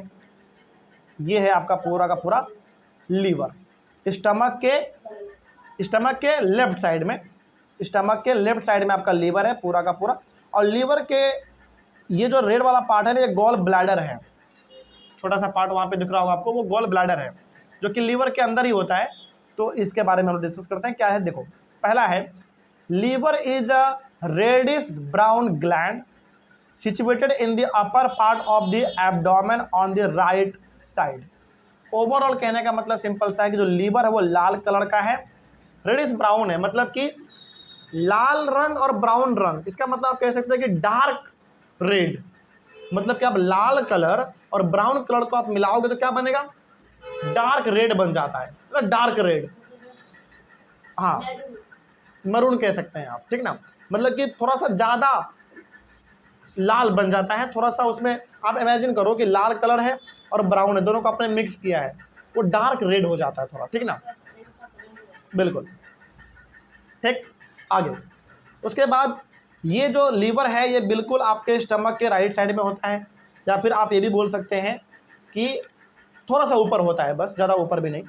अगला, it is the largest gland in the body. हमारे बॉडी का सबसे बड़े ग्लैंड का बात करें तो वो लीवर है। ध्यान से समझिए, इसमें 3-4 बातें आपको अभी तुरंत पता चल गया है। पहला, सबसे वाइडेस्ट पार्ट स्टमक, सबसे लॉन्गेस्ट पार्ट स्मॉल इंटेस्टाइन, और सबसे लॉन्गेस्ट या फिर सबसे लार्जेस्ट ग्लैंड कौन सा? लीवर। ठीक है, ये सब बात आपको ध्यान रखना है। एग्जाम में कई बार एमसीक्यू में सब चीज़ पूछ लिया जाएगा आपसे। लीवर यहाँ पे बात करते हैं इसके बारे में क्या है। अगला, it secretes bile juice that is stored in a sac called the gall bladder. Simple सा ध्यान रखिए, लीवर प्रोड्यूस करता है बाइल जूस। क्या प्रोड्यूस करेगा? बाइल जूस प्रोड्यूस करेगा। और ये बाइल जूस रहता कहाँ है भाई? गॉल ब्लैडर में रहता है। और ये गॉल ब्लैडर भी किसका पार्ट है? एक लीवर का ही पार्ट है। ध्यान से आप यहाँ पे देखेंगे, ये जो पूरा का पूरा रेड वाला पार्ट है ये आपका लीवर है, और लीवर प्रोड्यूस करेगा बाइल जूस, लेकिन वो बाइल जूस स्टोर किया हुआ कहाँ रहेगा? गॉल ब्लैडर में, जो कि आपको यहाँ पे रेड कलर का दिख रहा है, इसी में स्टोर किया हुआ रहता है बाइल जूस। ध्यान रहेगा। अगला, अब बाइल जूस करता क्या है वो देखो। The bile plays an important role in the digestion of fats. Bile क्या करता है? फैट को ब्रेक करता है। अब आपको याद आ रहा होगा, कार्बोहाइड्रेट ब्रेक हुआ था हमारे माउथ में, शुगर में कन्वर्ट हो गया था। प्रोटीन ब्रेक हो गया था स्टमक में, कौन किया था भाई? डाइजेस्टिव जूस किया था। और फैट ब्रेक हो गया कहाँ पे? स्मॉल इंटेस्टाइन में। किसके मदद से? लीवर के मदद से। लीवर ने ऐसा क्या किया कि जो भोजन हमारे स्मॉल इंटेस्टाइन में है उसका फैट ब्रेक हो गया। तो लीवर ने क्या किया? पहला बात, लीवर प्रोड्यूस किया बाइल जूस। और ये बाइल जूस कहाँ रखा जाता है? गॉल ब्लैडर में। और फिर वो गॉल ब्लैडर से बाइल जूस कहाँ चल जाता है? स्मॉल इंटेस्टाइन में जाता है। तो जो स्मॉल इंटेस्टाइन में पहले से भोजन रखा हुआ था उसके सारे फैट को ब्रेक कर देता है। इसका मतलब आप बोल सकते हैं कि कार्बोहाइड्रेट भी ब्रेक हो चुका, प्रोटीन भी ब्रेक हो चुका, और फैट भी ब्रेक हो चुका। इसीलिए स्मॉल इंटेस्टाइन को कंप्लीट साइट ऑफ डाइजेशन बोला जाता है। पूरा कहानी समझ में आ गया? जल्दी बोलिए, यहाँ तक मेरे को डाउट किसी को? सब कुछ समझ में आया? तो पूरा कहानी आपको इतना ध्यान रखना है कि हमारा भोजन स्टमक से निकल के आ चुका है स्मॉल इंटेस्टाइन में, और स्मॉल इंटेस्टाइन में जो भोजन पहुंचा है वो अपने भोजन को ब्रेक करने के लिए सहारा लेगा दो अच्छे पार्ट का। पहला लीवर का, दूसरा पेनक्रियाज का। पेनक्रियाज का हम लोग अभी डिस्कस करेंगे, लेकिन लीवर का जो हम लोगों ने डिस्कस किया वो इतना ध्यान रखना है कि लीवर जो है वो स्टमक के लेफ्ट साइड में है, और लीवर प्रोड्यूस करेगा बाइल जूस। लेकिन लीवर इस बाइल जूस को रखता कहाँ है भाई? गॉल ब्लैडर में रखेगा। और गॉल ब्लैडर से बाइल जूस निकल के कहाँ चल जाएगा? स्मॉल इंटेस्टाइन में। और स्मॉल इंटेस्टाइन में जो भोजन रखा गया है उसमें तो पहले कार्बोहाइड्रेट ब्रेक हो चुका है, प्रोटीन भी ब्रेक हो चुका है। अब ब्रेक क्या करने वाला है? वो फैट ब्रेक करने वाला है। इट मीन्स सवाल ये भी पूछा जाएगा आपसे कि बताओ कार्बोहाइड्रेट ब्रेक कहाँ हुआ था? माउथ में। प्रोटीन कहाँ ब्रेक हुआ था? स्टमक में। किसने किया था? डाइजेस्टिव जूस ने किया था। फैट कहाँ ब्रेक होगा? स्मॉल इंटेस्टाइन में। कौन करेगा? बाइल जूस करेगा। बाइल जूस कहाँ रहता है स्टोर किया हुआ? गॉल ब्लैडर में। बाइल जूस को बनाता कौन है? लीवर बनाता है। सिंपल, इतना अच्छे तरीके से समझते चलना है बस। ठीक है, आइए थोड़ा सा और आगे बात करेंगे। तो लीवर का पूरा फंक्शन ये है। समझ में आ गया पूरा कहानी? तो अभी तक आपको ध्यान रखना है कि कार्बोहाइड्रेट भी ब्रेक हो चुका, प्रोटीन भी हो चुका, और फैट भी ब्रेक हो चुका है। अब हम लोग डिस्कस करेंगे कि जो हमारा भोजन स्मॉल इंटेस्टाइन में रखा हुआ है उसमें पेनक्रियाज का क्या रोल है। पेनक्रियाज कहाँ है भाई? पेनक्रियाज जस्ट स्टमक के नीचे है। ध्यान से देखिए अपने डायग्राम में, पेनक्रियाज जो है स्टमक के जस्ट नीचे है, और आप ये भी बोल सकते हैं कि स्मॉल इंटेस्टाइन के ऊपर है। इट मीन्स स्मॉल इंटेस्टाइन और स्टमक के बीच में पाया जाता है पेनक्रियाज। अब ये पेनक्रियाज करता क्या है, थोड़ा सा इसके बारे में भी हम लोग बात कर लेते हैं। देखो इसमें क्या लिखा हुआ है। The pancreas is a large cream coloured gland located just below the stomach. मतलब ये क्रीम कलर का होता है। क्रीम कलर का मतलब हो गया स्किन कलर, आप बोल सकते हैं, है ना। क्रीम कलर का मतलब आप एक तरीके से बोलो पिंक, है ना। मतलब क्रीम कलर उसको ये कहते हैं हम लोग, पिंक कह लो आप। तो जो स्टमक जो पेनक्रियाज होता है वो पिंक कलर का होता है, और ये जस्ट आपके स्टमक के नीचे पाया जाएगा। कहाँ पाया जाएगा? स्टमक के नीचे पाया जाएगा। थोड़ा सा आप इसमें और कुछ ऐड करना चाहते हैं तो आप ये बोल सकते हैं कि स्मॉल इंटेस्टाइन के ऊपर पाया जाएगा। सिंपल, ठीक है। आगे ये करता क्या देखो, the pancreatic juice acts on carbohydrate, fats and proteins and changes them into simpler forms. ये जो पैनक्रियाज है ये प्रोड्यूस करता है पैनक्रियाटिक जूस। क्या प्रोड्यूस करेगा? पैनक्रियाज पैनक्रियाटिक जूस प्रोड्यूस करेगा। और ये पैनक्रियाटिक जूस क्या करेगा? अल्टीमेटली जो हमारा कार्बोहाइड्रेट, प्रोटीन, फैट ब्रेक हो चुका था उसको और छोटे हिस्से में ब्रेक कर देगा ताकि हमारा भोजन कंप्लीट डाइजेस्ट हो जाए, जरा सा भी बचे नहीं। समझ में आ रही है बात?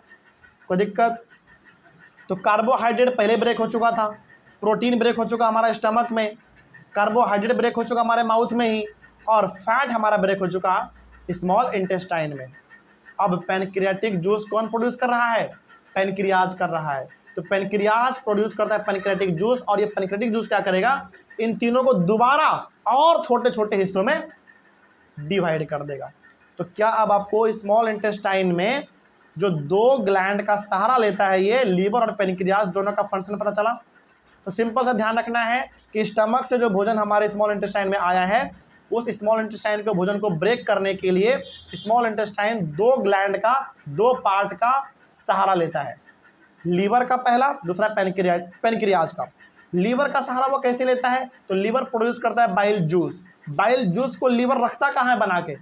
गॉल ब्लैडर में रखेगा, और गॉल ब्लैडर अपना बाइल जूस कहाँ भेज देता है? स्मॉल इंटेस्टाइन में। जैसे वो बाइल जूस गॉल ब्लैडर से निकल के स्मॉल इंटेस्टाइन में आएगा, वो किसको ब्रेक करेगा? फैट को ब्रेक करेगा। बस काम खत्म। उसके बाद पैनक्रियाज क्या प्रोड्यूस करेगा भाई?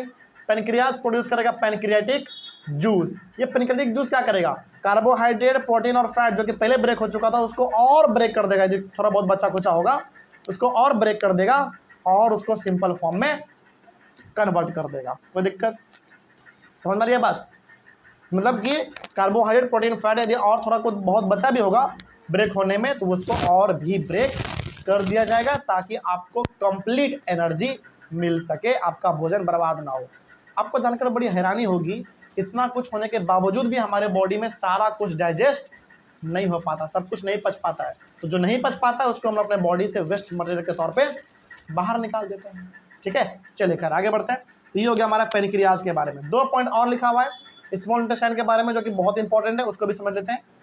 अगला पॉइंट है the partially digested food now reaches the lower part of the small intestine where the intestinal juice completes the digestion of all components of the food। मतलब कंप्लीट डाइजेशन स्मॉल इंटेस्टाइन को क्यों बोला जाता है, आप इसको ऐसे समझिए। पहला बात, इस सहारा ले रहा है लीवर का, पैनक्रियाज का। इतना करने के बाद इसका सारा भोजन पच चुका होता है, लेकिन इसके बावजूद भी यदि नहीं पचता है तो स्मॉल इंटेस्टाइन भी अपना इंटेस्टिनल जूस प्रोड्यूस करता है। सोचो, मतलब स्मॉल इंटेस्टाइन में हमारा भोजन कितना बार ब्रेक हो चुका है। सोचो, कार्बोहाइड्रेट पहले ब्रेक हो चुका था, प्रोटीन पहले ब्रेक हो चुका था। स्मॉल इंटेस्टाइन में ब्रेक क्या हुआ? फैट ब्रेक हुआ। किसने किया? बाइल जूस ने किया। पैनक्रियाटिक जूस कौन प्रोड्यूस कर रहा है? पैनक्रियाज। उन्होंने क्या किया? दोबारा कार्बोहाइड्रेट, प्रोटीन और फैट को ब्रेक कर दिया। किसने? पैनक्रियाटिक जूस ने कर दिया। इसके बावजूद भी कुछ बचा हुआ है उसको ब्रेक कर दे रहा है इंटेस्टिनल जूस। और इंटेस्टिनल जूस कौन प्रोड्यूस कर रहा है? खुद स्मॉल इंटेस्टाइन ही कर रहा है। सोचो, मतलब पैनक्रियाटिक जूस पैनक्रियाज प्रोड्यूस कर रहा है, इंटेस्टिनल जूस कौन कर रहा है? स्मॉल इंटेस्टाइन कर दे रहा है। क्यों कर रहा है? ताकि यदि थोड़ा बहुत भी भोजन बचा हुआ होगा ब्रेक होने में तो उसको भी ब्रेक कर दिया जाएगा। इस तरीके से ही, और इसीलिए स्मॉल इंटेस्टाइन को कंप्लीट साइट ऑफ डाइजेशन बोला जाता है, क्योंकि यहाँ पे ब्रेक बहुत बार होता है। ठीक है, अगला, the carbohydrates get broken into simple sugars. हम लोग पहले भी बात कर चुके थे कि स्टार्च को ब्रेक किया जाता है किसमें? सुगर्स में। इट मीन्स कार्बोहाइड्रेट को ब्रेक किया जाता है किसमें? सुगर्स में, क्योंकि हमने आपको पहले ही बोला था स्टार्च मतलब क्या? कार्बोहाइड्रेट्स। तो कार्बोहाइड्रेट किसमें कन्वर्ट हो जाता है ब्रेक होके? सुगर्स में। सुगर सच एज ग्लूकोज, मतलब कि शुगर का ही अलग फॉर्म है ग्लूकोज। और ये ग्लूकोज वो नहीं जो गर्मी में पीते हम लोग, नहीं, ये ग्लूकोज अलग है। उसके बाद fats into fatty acids. Fat break हो जाता है किसमें? फैटी एसिड्स में। एंड ग्लाइसिरोल में। फैटी एसिड्स और ग्लाइसरॉल में कन्वर्ट हो जाता है हमारा फैट, और प्रोटीन जो है वो कन्वर्ट हो जाता है ब्रेक होके एमिनो एसिड में। अब आपके मन में सवाल होगा कि सर ये फैटी एसिड और एमिनो एसिड, एसिड ही तो है, लेकिन हाँ एसिड है, लेकिन ये एसिड हमारे बॉडी के लिए फायदेमंद वाला एसिड है, इससे हमारे बॉडी में कोई हानिकारक इफेक्ट नहीं देखने को मिलता है। ठीक है, तो ओवरऑल कहने का मतलब है कि जो कार्बोहाइड्रेट, प्रोटीन, फैट इतने बार ब्रेक हुआ है, अल्टीमेटली कार्बोहाइड्रेट चेंज हो जाता है ब्रेक होकर शुगर में, फैट ब्रेक होकर कन्वर्ट हो जाता है फैटी एसिड और ग्लाइसरॉल में, और प्रोटीन ब्रेक होकर कन्वर्ट हो जाता है एमिनो एसिड में। तो इस तरीके से आपका पूरा का पूरा जो भोजन था वो स्मॉल इंटेस्टाइन में ब्रेक हो चुका है, डाइजेस्ट हो चुका है। लेकिन क्या लगता है आपको कि अभी भी सारा भोजन ब्रेक हो चुका है? नहीं, इतना कुछ होने के बावजूद भी हमारे बॉडी में कुछ ना कुछ भोजन अभी भी बचा हुआ है। तो जो भोजन नहीं पच पाता है, नहीं ब्रेक हो पाता है, वो भोजन चल जाता है हमारा लार्ज इंटेस्टाइन में। ये हम लोग आगे पढ़ेंगे। तो बस अभी आपको ध्यान इतना रखना है कि ज़्यादातर जो हमारा फूड मटेरियल है वो स्मॉल इंटेस्टाइन में ही ब्रेक हो जाता है और उससे हमको एनर्जी मिल जाता है। लेकिन जो भोजन थोड़ा बहुत बच गया, जो इतना कुछ होने के बावजूद भी ब्रेक नहीं हो पाया, वो कहाँ चल जाएगा? लार्ज इंटेस्टाइन में चला जाता है, जो कि हम लोग आगे डिस्कस करेंगे। तो यहाँ पे अब आपको समझ में आ गया स्मॉल इंटेस्टाइन को कंप्लीट साइट ऑफ डाइजेशन क्यों बोला जाता है? क्योंकि यहाँ पे कार्बोहाइड्रेट, प्रोटीन, फैट कई बार ब्रेक हो चुका होता है ना। लेकिन एक बार कार्बोहाइड्रेट, प्रोटीन, फैट तो ब्रेक हो ही चुका है, पेनक्रियाटिक जूस उसको और ब्रेक कर दिया, इंटेस्टिनल जूस फिर से उसको ब्रेक कर दिया, कई बार ब्रेक हो जाता है। ठीक ना, चल इस तरीके से हमारा ये टॉपिक कंप्लीट हुआ। नेक्स्ट टॉपिक हमारा होगा जो कि अगले क्लास में करेंगे, वो होगा हमारा absorption in the small intestine. तो हम लोग बात करेंगे इसको अगले वाले क्लास में। तब तक के लिए थैंक यू वेरी मच। अगला टॉपिक डिस्कस करना है हम लोगों को absorption in the small intestine. पिछले क्लास में हम लोगों ने ये डिस्कस किया था कि हमारा जो भोजन है वो स्टमक से निकल के स्मॉल इंटेस्टाइन में आ चुका था, और स्मॉल इंटेस्टाइन में जब हमारा भोजन आया था तो स्मॉल इंटेस्टाइन में भोजन को ब्रेक करने के लिए दो ग्लैंड का सहारा लेना पड़ा था। पहला लीवर था और दूसरा पेनक्रियाज था। लीवर क्या प्रोड्यूस करता है, वो कैसे क्या ब्रेक करता है, पेनक्रियाज क्या प्रोड्यूस करेगा, पेनक्रियाज किसको क्या ब्रेक करेगा, ये हम लोग पूरी तरीके से डिस्कस कर चुके थे। वो अच्छा एक बात और, यहाँ तक के जो हम लोगों ने डिस्कस किया था कि स्मॉल इंटेस्टाइन का जो अंदर का वॉल है वो भी इंटेस्टिनल जूस प्रोड्यूस करता है और वो भी ब्रेक करने में अपना योगदान देता है भोजन को, है ना। ये हम लोग डिस्कस कर चुके थे। ओवरऑल कहने का मतलब है कि स्मॉल इंटेस्टाइन में भोजन का ब्रेकडाउन किस किस तरीके से होता है, किन किन ऑर्गन के मदद से होता है, ये हम लोग डिस्कस पूरी तरीके से कर चुके हैं। अब आपको ये मान के चलना है, समझे ध्यान से, आगे बढ़ने से पहले आपको ये मान के चलना है कि जो हमारा भोजन स्टमक से स्मॉल इंटेस्टाइन में आया था वो भोजन पूरी तरीके से क्या हो चुका है? ब्रेक हो चुका है, बहुत ही छोटे छोटे टुकड़ों में डिवाइड हो चुका है। इसीलिए हमने आपको पिछले क्लास में कहा भी था कि स्मॉल इंटेस्टाइन जो होता है वो कंप्लीट साइट ऑफ डाइजेशन होता है। मतलब कि पूरा का पूरा भोजन का जो ब्रेकडाउन है, भोजन का जो पूरा का पूरा स्मॉल पार्टिकल्स में डिवाइड होना जो वो कहाँ हो जाता है? स्मॉल इंटेस्टाइन में ही हो जाता है। अब सवाल है कि सर ठीक है, स्मॉल इंटेस्टाइन में भोजन हमारा ब्रेक हो चुका, छोटे छोटे पार्ट्स में वो डिवाइड हो गया, लेकिन अब उस भोजन के साथ होगा क्या? क्या वो स्मॉल इंटेस्टाइन में ही पड़ा रहेगा या उसके साथ कुछ होगा भी? तो वही हम लोगों को इस टॉपिक में पढ़ना है। तो टॉपिक का नाम है absorption in the small intestine. पहले समझते हैं कि एब्जॉर्प्शन होता क्या है, समझिए। The digested food is absorbed by the walls of the small intestine from where it gets passed on to the blood. This process is called absorption. अब देखो होता क्या है, स्मॉल इंटेस्टाइन में हमारा पूरी तरीके से भोजन डाइजेस्ट हो चुका है, मतलब कि पूरी तरीके से वो ब्रेक हो चुका है, ब्रेकडाउन उसका हो चुका है।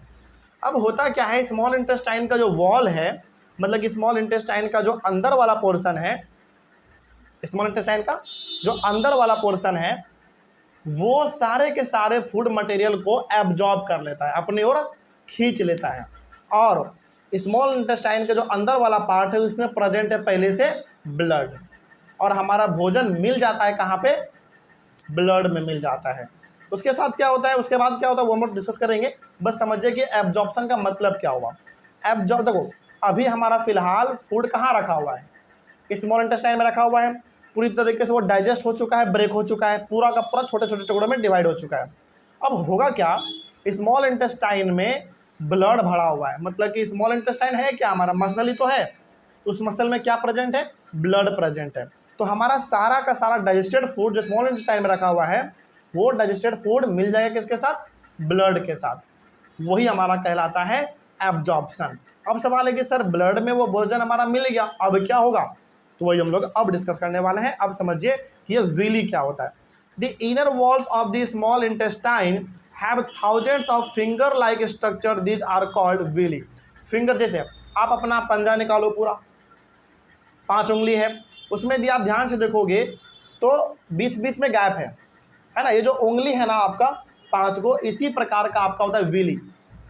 मतलब आप ये समझिए कि आपका जो पूरा का पूरा, देखो पूरा कहानी समझना, भोजन के साथ अब होता क्या है, ठीक है समझना। आपका जो स्मॉल इंटेस्टाइन है ना, उस स्मॉल इंटेस्टाइन में हजारों हजार के नंबर में विली प्रेजेंट है, VILLI विली इसका स्पेलिंग है। और ये होता कैसा है, फिंगर जैसा, मतलब फिंगर है उसके बीच में स्पेस है, फिर फिंगर उसके बीच में स्पेस है, इस प्रकार का थाउजेंड्स ऑफ विली आपके स्मॉल इंटेस्टाइन में प्रेजेंट है, हजारों हजार प्रेजेंट है। क्या इतना बड़ा नहीं, बहुत ही छोटा प्रेजेंट है, ठीक है, मतलब कि विली प्रेजेंट है।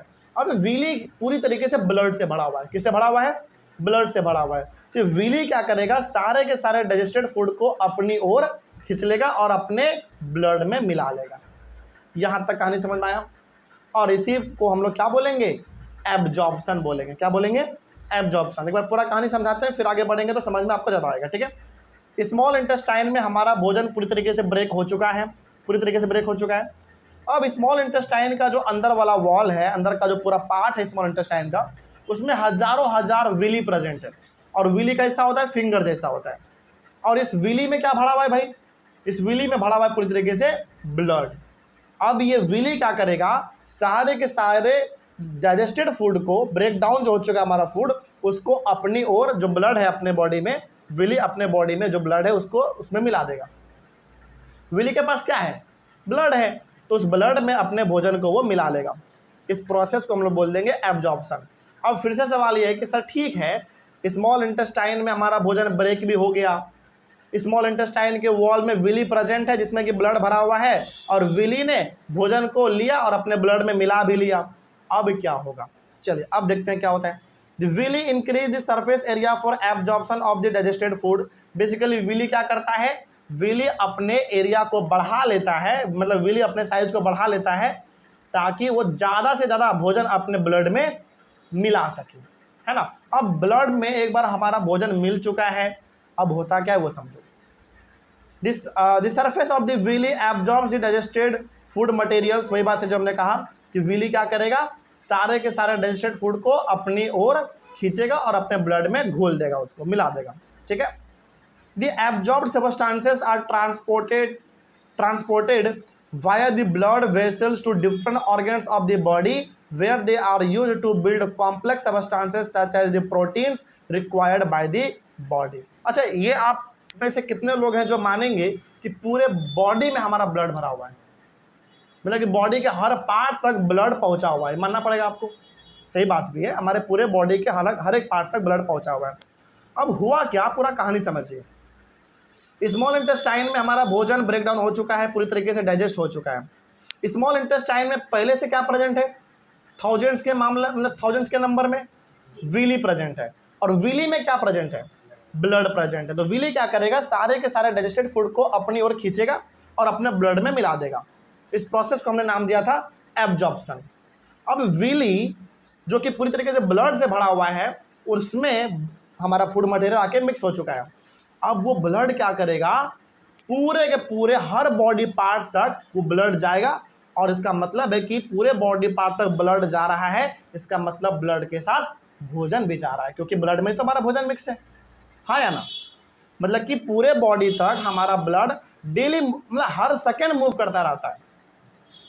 तो वो विली हमारे बॉडी के पूरे पार्ट तक जाएगा अपने ब्लड को लेके। इसका मतलब है कि विली अपने ब्लड को लेके जा रहा है, इसका मतलब है कि ब्लड के साथ साथ हमारा भोजन भी जा रहा है। तो जहाँ जहाँ ब्लड जाएगा वहाँ वहाँ हमारा फूड पहुँच जाएगा, हर ऑर्गन के पास पहुँचेगा हमारा फूड। अब वो ऑर्गन क्या करेगा, हमारे फूड से वो ऑर्गन एनर्जी प्राप्त करेगा, प्रोटीन बनाएगा अपना, तभी तो हम लोगों को एनर्जी मिलता है। एक बात ध्यान रहे, आप कितना भी खाना खा लो, खाना ब्रेक डाउन भी हो गया, लेकिन वो केवल और केवल खाना जो आपका स्मॉल इंटेस्टाइन में रखा हुआ है, तो इससे आपको एनर्जी रत्ती भर नहीं मिलेगा। जरूरी क्या है? जरूरी यह है कि वो भोजन ब्रेक डाउन हो जाए, लेकिन स्मॉल इंटेस्टाइन से हर एक बॉडी पार्ट तक उसका पहुंचना जरूरी है। नहीं पहुंचेगा, एनर्जी आपको मिलेगा ही नहीं। समझ रही है बात? तो वो विली क्या करेगा? अपने ब्लड में सारे के सारे फूड मटेरियल को मिक्स कर देगा, और जहां जहां वो बॉडी में हमारे ब्लड को, मतलब हमारे बॉडी में जहां जहां वो ब्लड जाएगा विली वाला, वहां वहां फूड मटेरियल भी हमारा जा रहा है।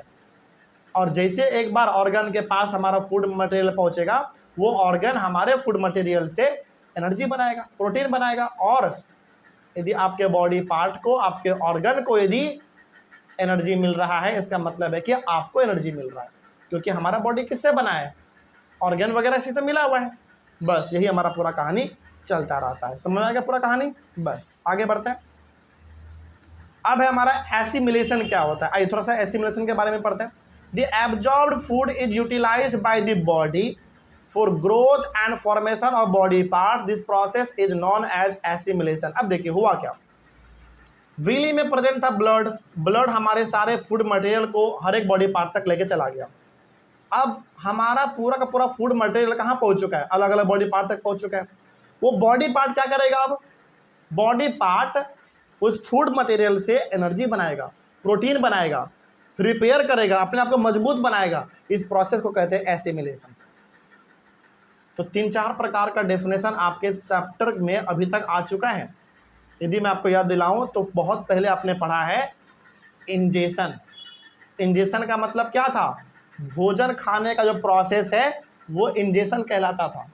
भोजन का पचने का जो प्रोसेस है यानी कि डाइजेशन, वो क्या कहलाता था? डाइजेशन कहलाता था। खाना खाना इंजेशन, भोजन को पचाना डाइजेशन। स्मॉल इंटेस्टाइन से हर एक बॉडी पार्ट तक भोजन को लेके जाना एब्जॉर्प्शन। और हर एक बॉडी पार्ट तक जब एक बार हमारा भोजन पहुंच जाएगा, वो बॉडी पार्ट क्या करेगा? उससे एनर्जी बनाएगा, प्रोटीन बनाएगा, अपने आप को बिल्ड करेगा, मजबूती देगा अपने आप को। ये प्रोसेस क्या कहलाएगा? एसिमिलेशन कहलाएगा। तो चारों अलग अलग है, चारों का डिफिनेशन भी अलग है, चारों का मतलब भी अलग है। नोट्स में सब कुछ आसान भाषा में लिखा हुआ है, तो इसको एक बार आप खुद भी पढ़ेंगे तो समझ में आ जाएगा। अब हमारा भोजन स्मॉल इंटेस्टाइन से निकल के ब्लड के थ्रू हर एक बॉडी पार्ट तक पहुंच चुका, हर एक ऑर्गन तक पहुंच चुका। तो अब वो ऑर्गन, वो बॉडी पार्ट हमारा उस भोजन से कर क्या रहा है? एनर्जी बना रहा है, प्रोटीन बना रहा है, अपने आप को बिल्ड कर रहा है, अपने आप को मजबूत बना रहा है। और ये प्रोसेस क्या कहलाएगा? एसिमिलेशन कहलाएगा। कोई दिक्कत नहीं आ रहा समझने में? चल आगे बढ़ते हैं। In the cells, glucose breaks down with the help of oxygen into carbon dioxide and water and energy is released। और ये जब हमारा भोजन एक बार हर एक ऑर्गन और ऑर्गन के हर एक सेल तक जब पहुंच जाएगा, मतलब कि हमारा भोजन पहले कहाँ पहुंचेगा? ऑर्गन के पास पहुंचेगा। ऑर्गन के बाद कहाँ पहुंचेगा भाई? हर एक सेल तक पहुंचेगा। तो जब एक बार हमारा भोजन हर एक सेल तक पहुंच जाएगा, तो हम लोग सांस तो ले ही रहे हैं, और जब एक बार आपके बॉडी में ऑक्सीजन चला गया तो आपका वहाँ पे एनर्जी बनना स्टार्ट हो गया। मतलब कि भोजन तो पहले पहुँच चुका है हमारे हर एक बॉडी पार्ट तक, भोजन पहुँच चुका है। कौन लेके गया? ब्लड लेके गया। अब अलग से क्या हम बॉडी में पहुँचा रहे हैं? ऑक्सीजन, सांस लेके। तो जब एक बार हमारे भोजन को ऑक्सीजन मिल जाएगा तो एनर्जी हमको मिल जाएगा, और एज अ वेस्ट मटेरियल हमारे बॉडी में क्या प्रोड्यूस होगा?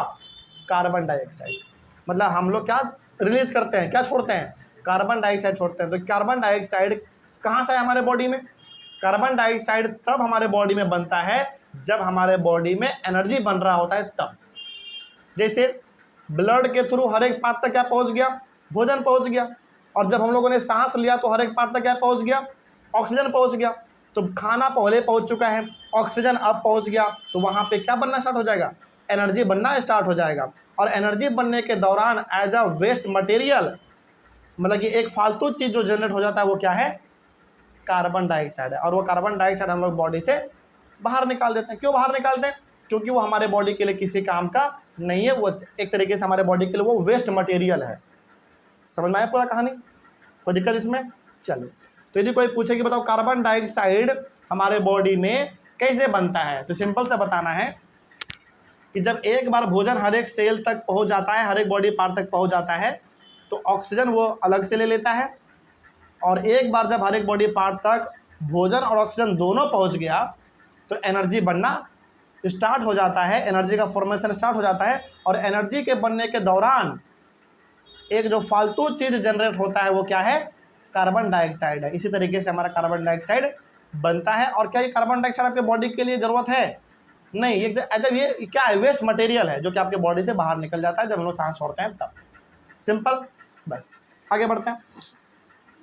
तो कार्बन डाइऑक्साइड रिलीज होगा, वाटर रिलीज होगा। वाटर तो खैर हमारे बॉडी में ही रह जाएगा, वो हमारे काम का है। तो वाटर ये रिलीज होगा और आपको मिलेगा एनर्जी।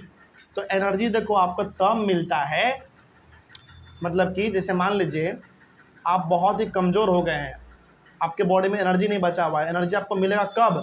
जब आप खाना खाएंगे, माउथ में पहले उसका ब्रेक डाउन होगा, फिर वो खाना धीरे धीरे आएगा फूड पाइप में, फूड पाइप से स्टमक में, स्टमक के बाद स्मॉल इंटेस्टाइन में, स्मॉल इंटेस्टाइन में फिर अपना लीवर कुछ काम करेगा, पेनक्रियाज अपना काम करेगा, स्मॉल इंटेस्टाइन खुद भी अपना काम करेगा। उसके बाद पूरा भोजन आपका ब्रेक होगा। भोजन ब्रेक होने के बाद जो स्मॉल इंटेस्टाइन में विली प्रेजेंट है वो भोजन को लेकर अपने ब्लड में मिक्स करेगा, फिर वो ब्लड हर एक बॉडी पार्ट तक भोजन पहुंचाएगा। एक बार पहुंच जाएगा फिर हमारे बॉडी में अलग से क्या आएगा? ऑक्सीजन जाएगा, तब जाके एनर्जी बनेगा। सोचो इतना लंबा प्रोसेस होता है, तब आपको एनर्जी मिलता है, तब आपको ताकत मिलता है। और एनर्जी बनने के दौरान आपके बॉडी में दो चीज़ प्रोड्यूस होता है, एक कार्बन डाइऑक्साइड जो कि बेकार है हमारे लिए, हम लोग उसको बॉडी से बाहर निकाल देते हैं। दूसरा क्या बनता है? वाटर बनता है, वाटर रिलीज होता है। लेकिन ये वाटर हमारे बॉडी में काम का है तो हमारे बॉडी के अंदर ही रह जाता है। अच्छा, आपके मन में सवाल होगा कि सर जब वाटर हमारे बॉडी में बनता ही है तो फिर हम लोग अलग से पानी क्यों पीते हैं? समझिए, इसके पीछे का कहानी मतलब रीज़न ये है कि आपके बॉडी में जो वाटर रिलीज होता है ना वो बहुत ही कम होता है, उतना से हमारे बॉडी का रिक्वायरमेंट नहीं फुलफिल हो सकता है, तो हम लोग अलग से पानी पीते हैं ताकि पानी का मात्रा हमारे बॉडी में बरकरार रहे। हालांकि पानी तो प्रोड्यूस होता ही है हमारे बॉडी में, कब? एनर्जी बनने के दौरान। लेकिन क्या वो पानी इतना सफिशिएंट है कि आपको सर्वाइव आप कर जाएं? नहीं, वो पानी कम होता है, इसीलिए हम लोग पानी अलग से भी पी लेते हैं, कोई दिक्कत नहीं इसमें। यही था आपका पूरा कहानी। उसके बाद the food that remains undigested and unabsorbed enters into the large intestine। अच्छा एक बात बताइए, हमने आपको बोला था कि जो स्मॉल इंटेस्टाइन है वो कंप्लीट साइट ऑफ डाइजेशन है, मतलब कि यहाँ पे पूरी तरीके से जो भोजन है वो ब्रेक डाउन हो जाता है। ये हमने कहा था, ये हकीकत भी है। लेकिन इतना कुछ होने के बावजूद भी कुछ मटेरियल फूड के ऐसे होते हैं जो कभी डाइजेस्ट हो ही नहीं पाता है, कभी ब्रेक डाउन हो ही नहीं पाता है। तो वो भोजन स्मॉल इंटेस्टाइन से निकल के कहाँ चला जाता है? लार्ज इंटेस्टाइन में जाएगा। और जो भोजन हकीकत में ब्रेक डाउन हो गया था, जो छोटे छोटे टुकड़ों में बढ़ गया था, वो तो विली में मिल के कहाँ पहुँच चुका है? हर एक बॉडी पार्ट तक पहुँच चुका है।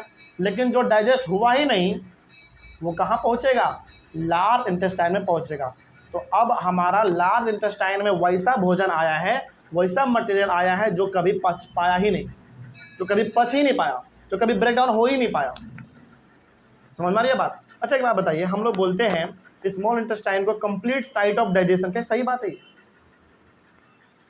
मतलब यहाँ पे भोजन का कंप्लीट ब्रेक डाउन हो जाता है, क्या सही बात है? नहीं, देखो हकीकत में देखा जाए तो हकीकत नहीं है। यदि पूरा ब्रेक डाउन हो जाता तो फिर ये जो लार्ज इंटेस्टाइन में जा रहा है उसका भी तो ब्रेक डाउन होना चाहिए था। कहने के लिए कह देते हैं, और क्यों कहते हैं ये समझिए। इसलिए कहते हैं क्योंकि जो भी भोजन ब्रेक डाउन होता है, जितना भी होना होता है, कम हो ज़्यादा हो, वो आखिरकार पूरा ब्रेक डाउन कब होता है? स्मॉल इंटेस्टाइन में होता है। लेकिन क्या पूरा ब्रेक डाउन हो जाएगा? नहीं, जो बच जाएगा वो लार्ज इंटेस्टाइन में शिफ्ट हो जाएगा। तो पूरा कहानी समझ में आया? इतना आपको ध्यान रखना है कि जो भोजन ब्रेक डाउन नहीं हो पाता है हमारा, लार्ज इंटेस्टाइन में वो ट्रांसफर हो जाता है। कहाँ से निकल के? स्मॉल इंटेस्टाइन से निकल के। तो यहाँ तक आपका कंप्लीट हुआ टॉपिक। अब हम लोग पढ़ेंगे लार्ज इंटेस्टाइन के बारे में। अब आपको ये समझ के चलना है कि लार्ज इंटेस्टाइन में हमारा वैसा फूड मटेरियल है, वैसा फूड का सबस्टांस है जो कि कभी डाइजेस्ट हो ही नहीं पाया, ब्रेक डाउन हो ही नहीं पाया। तो आइए थोड़ा सा हम लोग लार्ज इंटेस्टाइन के बारे में भी डिस्कस कर लेते हैं। क्या लिखा हुआ है देखो, the large intestine is wider and shorter than small intestine. Large intestine जो होता है ना वो थोड़ा सा स्मॉल इंटेस्टाइन से चौड़ा होता है और लंबा तो खैर बहुत ज़्यादा होता है लार्ज इंटेस्टाइन। मतलब स्मॉल इंटेस्टाइन से, सॉरी कहाँ, नहीं सर माय मिस्टेक, मतलब कि लार्ज इंटेस्टाइन जो है स्मॉल इंटेस्टाइन से क्या होगा, चौड़ा होगा, लेकिन स्मॉल इंटेस्टाइन से बहुत ही छोटा होगा। इस याद कीजिए स्मॉल इंटेस्टाइन कितने मीटर का था, 7.5 मीटर का है स्मॉल इंटेस्टाइन, और लार्ज इंटेस्टाइन केवल 1.5 मीटर का, यानी कि 6 मीटर ये छोटा है किससे, स्मॉल इंटेस्टाइन से। लेकिन हाँ, चौड़ाई के बारे में बात करें तो चौड़ाई में कौन ज़्यादा है, स्मॉल इंटेस्टाइन या लार्ज इंटेस्टाइन, लार्ज इंटेस्टाइन। समझ रही है बात, तो ध्यान रखना है इसमें कि लार्ज इंटेस्टाइन केवल नाम के लिए लार्ज है, लेकिन ये होता है छोटा ही है। तो बात करें जी दोनों के कंपैरिजन में, तो ध्यान रखना है कि स्मॉल इंटेस्टाइन का लंबाई का बात करें तो 7.5 मीटर होता है, लार्ज इंटेस्टाइन के लंबाई का बात करें तो वो केवल 1.5 मीटर का होता है। फिर बात करें स्मॉल इंटेस्टाइन के चौड़ाई का, वो कम होता है, बात करें स्मॉल इंटेस्टाइन के चौड़ाई का तो वो कम होता है, लेकिन लार्ज इंटेस्टाइन का जो चौड़ाई होता है वो थोड़ा ज़्यादा होता है। तो ये दोनों पॉइंट समझ में आ गया। तो स्मॉल इंटेस्टाइन 7.5 मीटर का होगा और लार्ज इंटेस्टाइन 1.5 मीटर का होगा। ठीक है, आइए थोड़ा सा और आगे बढ़ते हैं। Its function is to absorb water and some salts from the undigested food material. अब बताइए, जो भोजन हमारा नहीं पच पाया था, जो डाइजेस्ट नहीं हो पाया, वो स्मॉल इंटेस्टाइन से निकल के कहाँ चला गया, लार्ज इंटेस्टाइन में चला गया। लार्ज इंटेस्टाइन का काम क्या है वो समझिए। अब लार्ज इंटेस्टाइन का काम है, जो फूड मटेरियल हमारा स्मॉल इंटेस्टाइन से निकल के लार्ज इंटेस्टाइन में गया है, वो कैसा भोजन है, अनडाइजेस्टेड, जो डाइजेस्ट नहीं हो पाया है, जो नहीं पच पाया है, जो ब्रेकडाउन नहीं हो पाया। तो उस भोजन में जो वाटर प्रेजेंट होगा ना, उस पूरे वाटर को एब्जॉर्ब कर लेगा कौन, लार्ज इंटेस्टाइन। पूरा कहानी समझो, जो भोजन स्मॉल इंटेस्टाइन में नहीं पच पाया, ब्रेकडाउन नहीं हो पाया, वो कहाँ पहुँच गया, लार्ज में पहुँच गया। अब उस भोजन में जो वाटर प्रेजेंट है, उस वाटर को कौन अपनी ओर खींच लेता है, सारा कौन एब्जॉर्ब कर लेगा उस वाटर को, लार्ज इंटेस्टाइन उन सारे पानी को अपनी ओर ले लेगा, खींच लेगा, सोख लेगा। मतलब आप ये बोल सकते हैं कि जो भोजन नहीं पच पाया था, जो ब्रेकडाउन नहीं हो पाया था, उसमें यदि थोड़ा बहुत ही वाटर का मात्रा प्रेजेंट होगा, तो सारा का सारा वाटर लार्ज इंटेस्टाइन एब्जॉर्ब कर लेगा। तो बताइए फिर लार्ज इंटेस्टाइन में जो हमारा वो फूड है वो कैसा है, लिक्विड या पूरी तरीके से सॉलिड, कैसा बन चुका, अब सॉलिड बन चुका, क्योंकि इसमें जो भी वाटर था वो तो एब्जॉर्ब कर लिया कौन, लार्ज इंटेस्टाइन। तो जो लार्ज इंटेस्टाइन में अब हमारा फूड मटेरियल है, जो कि डाइजेस्ट कभी हो ही नहीं पाया था, वो पूरी तरीके से बन चुका है सॉलिड। ठीक है, और उसका पानी कौन एब्जॉर्ब कर लिया, लार्ज इंटेस्टाइन। सिंपल। आइए अगला, the remaining waste passes into the rectum. उसके बाद ये सारा का सारा फूड मटेरियल लार्ज इंटेस्टाइन से सॉलिड वाला फूड मटेरियल कहाँ चल जाता है, रेक्टम में चला जाता है, and remains there as semi solid faeces. और रेक्टम में पहुँच के वो बिल्कुल सॉलिड फॉर्म में हमारा वेस्ट मटेरियल प्रेजेंट रहता है, वहाँ पे इकट्ठा रहता है। The faecal matter is removed through the anus from time to time. और जब हम लोग वॉशरूम जाते हैं तो रेक्टम से ही हमारे बॉडी से वो वेस्ट मटेरियल बाहर निकल जाता है एज अ सॉलिड। कोई डाउट इसमें, अब समझ में आया पूरा कहानी। तो जो फूड मटेरियल हमारा स्मॉल इंटेस्टाइन में डाइजेस्ट नहीं हो पाया था, वो पहुंच जाता है लार्ज इंटेस्टाइन, और लार्ज इंटेस्टाइन में उस फूड के साथ मात्र एक काम होता है, उस फूड का सारा पानी एब्जॉर्ब कौन कर लेगा, लार्ज इंटेस्टाइन एब्जॉर्ब कर लेगा, और वो फूड मटेरियल हमारा बन चुका है पूरी तरीके से सॉलिड। और वो सॉलिड मटेरियल जाके रेक्टम में जमा हो जाता है, और रेक्टम से फिर वो हमारे बॉडी से एनस के थ्रू बाहर निकल जाता है। समझ आ गया पूरा कहानी। अगला है हमारा इजेशन। इजेशन क्या होता है समझो, the elimination of undigested food from the alimentary canal is known as egestion. मतलब जब आपके बॉडी से एनस के थ्रू वेस्ट मटेरियल जब बाहर निकल जाता है, इस प्रोसेस को हम लोग कहेंगे इजेशन। बस अब पूरा का पूरा कहानी आपको एक बार में समझाते हैं। ये जो डाइजेस्टिव सिस्टम हमारे ह्यूमन बॉडी का है, इसमें मेनली 5 ही प्रोसेस होता है। पहला प्रोसेस इंजेशन का। इंजेशन में केवल और केवल आप खाना खाते हैं। उसके बाद होता है डाइजेशन। डाइजेशन में केवल आपका भोजन पचता है, ब्रेकडाउन होता है। उसके बाद है एब्जॉर्प्शन। एब्जॉर्प्शन में आपका भोजन केवल और केवल हर एक सेल तक पहुंचता है, हर एक बॉडी पार्ट तक पहुंचता है एब्जॉर्प्शन में। और कौन पहुंचाता है, कौन एब्जॉर्ब करके पहुंचाता है, विली। ठीक है, उसके बाद है एसिमिलेशन। एसिमिलेशन क्या होगा, एक बार जब फूड मटेरियल हर एक बॉडी पार्ट तक पहुंच गया तो हर एक बॉडी पार्ट क्या करेगा, उससे अपना एनर्जी बनाएगा, प्रोटीन बनाएगा, अपना बॉडी डेवलप करेगा, ये कहलाता है एसिमिलेशन। और इसके बाद जो अनडाइजेस्टेड मटेरियल है जो कि लार्ज इंटेस्टाइन के रेक्टम में जमा होता है, वो जब हमारे बॉडी से बाहर निकलता है सॉलिड रूप में, तो वो हमारा कहलाता है इजेशन। तो ये 5 प्रोसेस आपको ध्यान रखना है, पांचों का पांचों प्रोसेस नोट्स में अच्छी तरीके से लिखा हुआ है। यहाँ तक में कोई दिक्कत किसी को? यहीं पे हुआ आपका ह्यूमन का डाइजेस्टिव सिस्टम पूरी तरीके से कंप्लीट। अगला जो है वो है हमारा digestion in grass eating animals, मतलब ऐसे एनिमल्स के बारे में पढ़ेंगे जो कि घास फूस खाते हैं ना, उसमें डाइजेस्टिव सिस्टम कैसे काम करता है ये हम लोग डिस्कस करेंगे, लेकिन अगले वाले क्लास में। मिलते हैं हम लोग अपने अगले क्लास में। Thank you very much. Next topic है जो हम लोगों को डिस्कस करना है वो है digestion in grass eating animals. पिछले क्लास तक हम लोग पूरी तरीके से डाइजेशन इन ह्यूमन बींग्स, यानी कि ह्यूमन बींग्स में डाइजेशन कैसे होता है हम डिस्कस कर चुके हैं। अब थोड़ा सा बात कर लेते हैं ऐसे एनिमल्स के बारे में डाइजेस्टिव सिस्टम जो कि घास फूस खाते हैं। एग्जाम्पल गाय, भैंस, बैल, बकरी, ये सब हो गया हमारा ऐसा जानवर जो कि घास वगैरह खाते हैं। तो इनमें डाइजेशन कैसे होता है थोड़ा सा उसके बारे में बात करते हैं। एक बात ध्यान रखिएगा कि डाइजेस्टिव सिस्टम या फिर कोई और भी सिस्टम जो कि ह्यूमन बींग्स में है और एनिमल में है, लगभग 90% दोनों में सेम होता है। कहने का मतलब जो डाइजेस्टिव सिस्टम हमारे ह्यूमन बींग्स में है वही डाइजेस्टिव सिस्टम हमारे एनिमल्स में भी होता है, लेकिन थोड़ा बहुत बस फर्क है। वो क्या फ़र्क है वही हम लोग इसमें डिस्कस करने वाले हैं। आइए शुरू करते हैं। पहला है पॉइंट इसमें लिखा हुआ है cows, buffaloes and other grass eating animals chewing continuously even when they are not eating।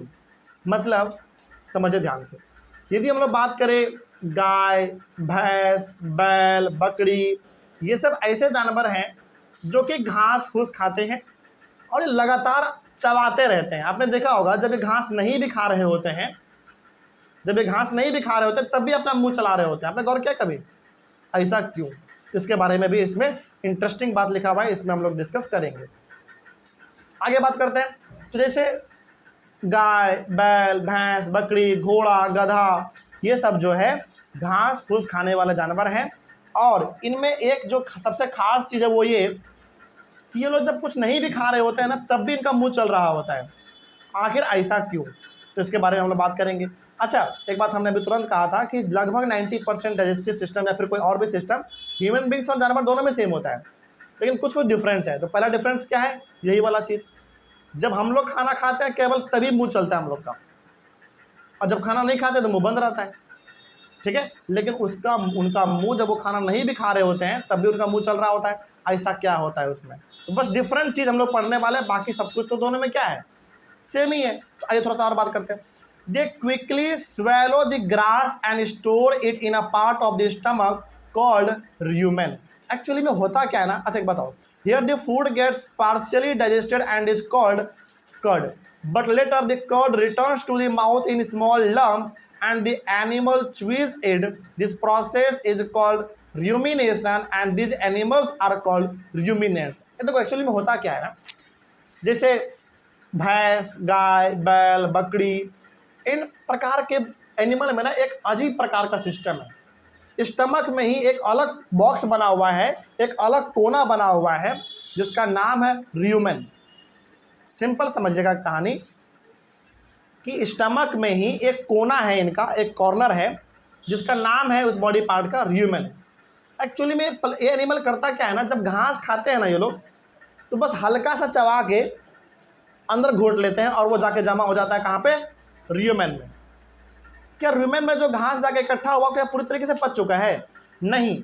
इसीलिए कभी आप गौर करना कि कोई भी जानवर जब घास फूस खाता है ना तो बड़ा जल्दी जल्दी खाता है वो। क्यों?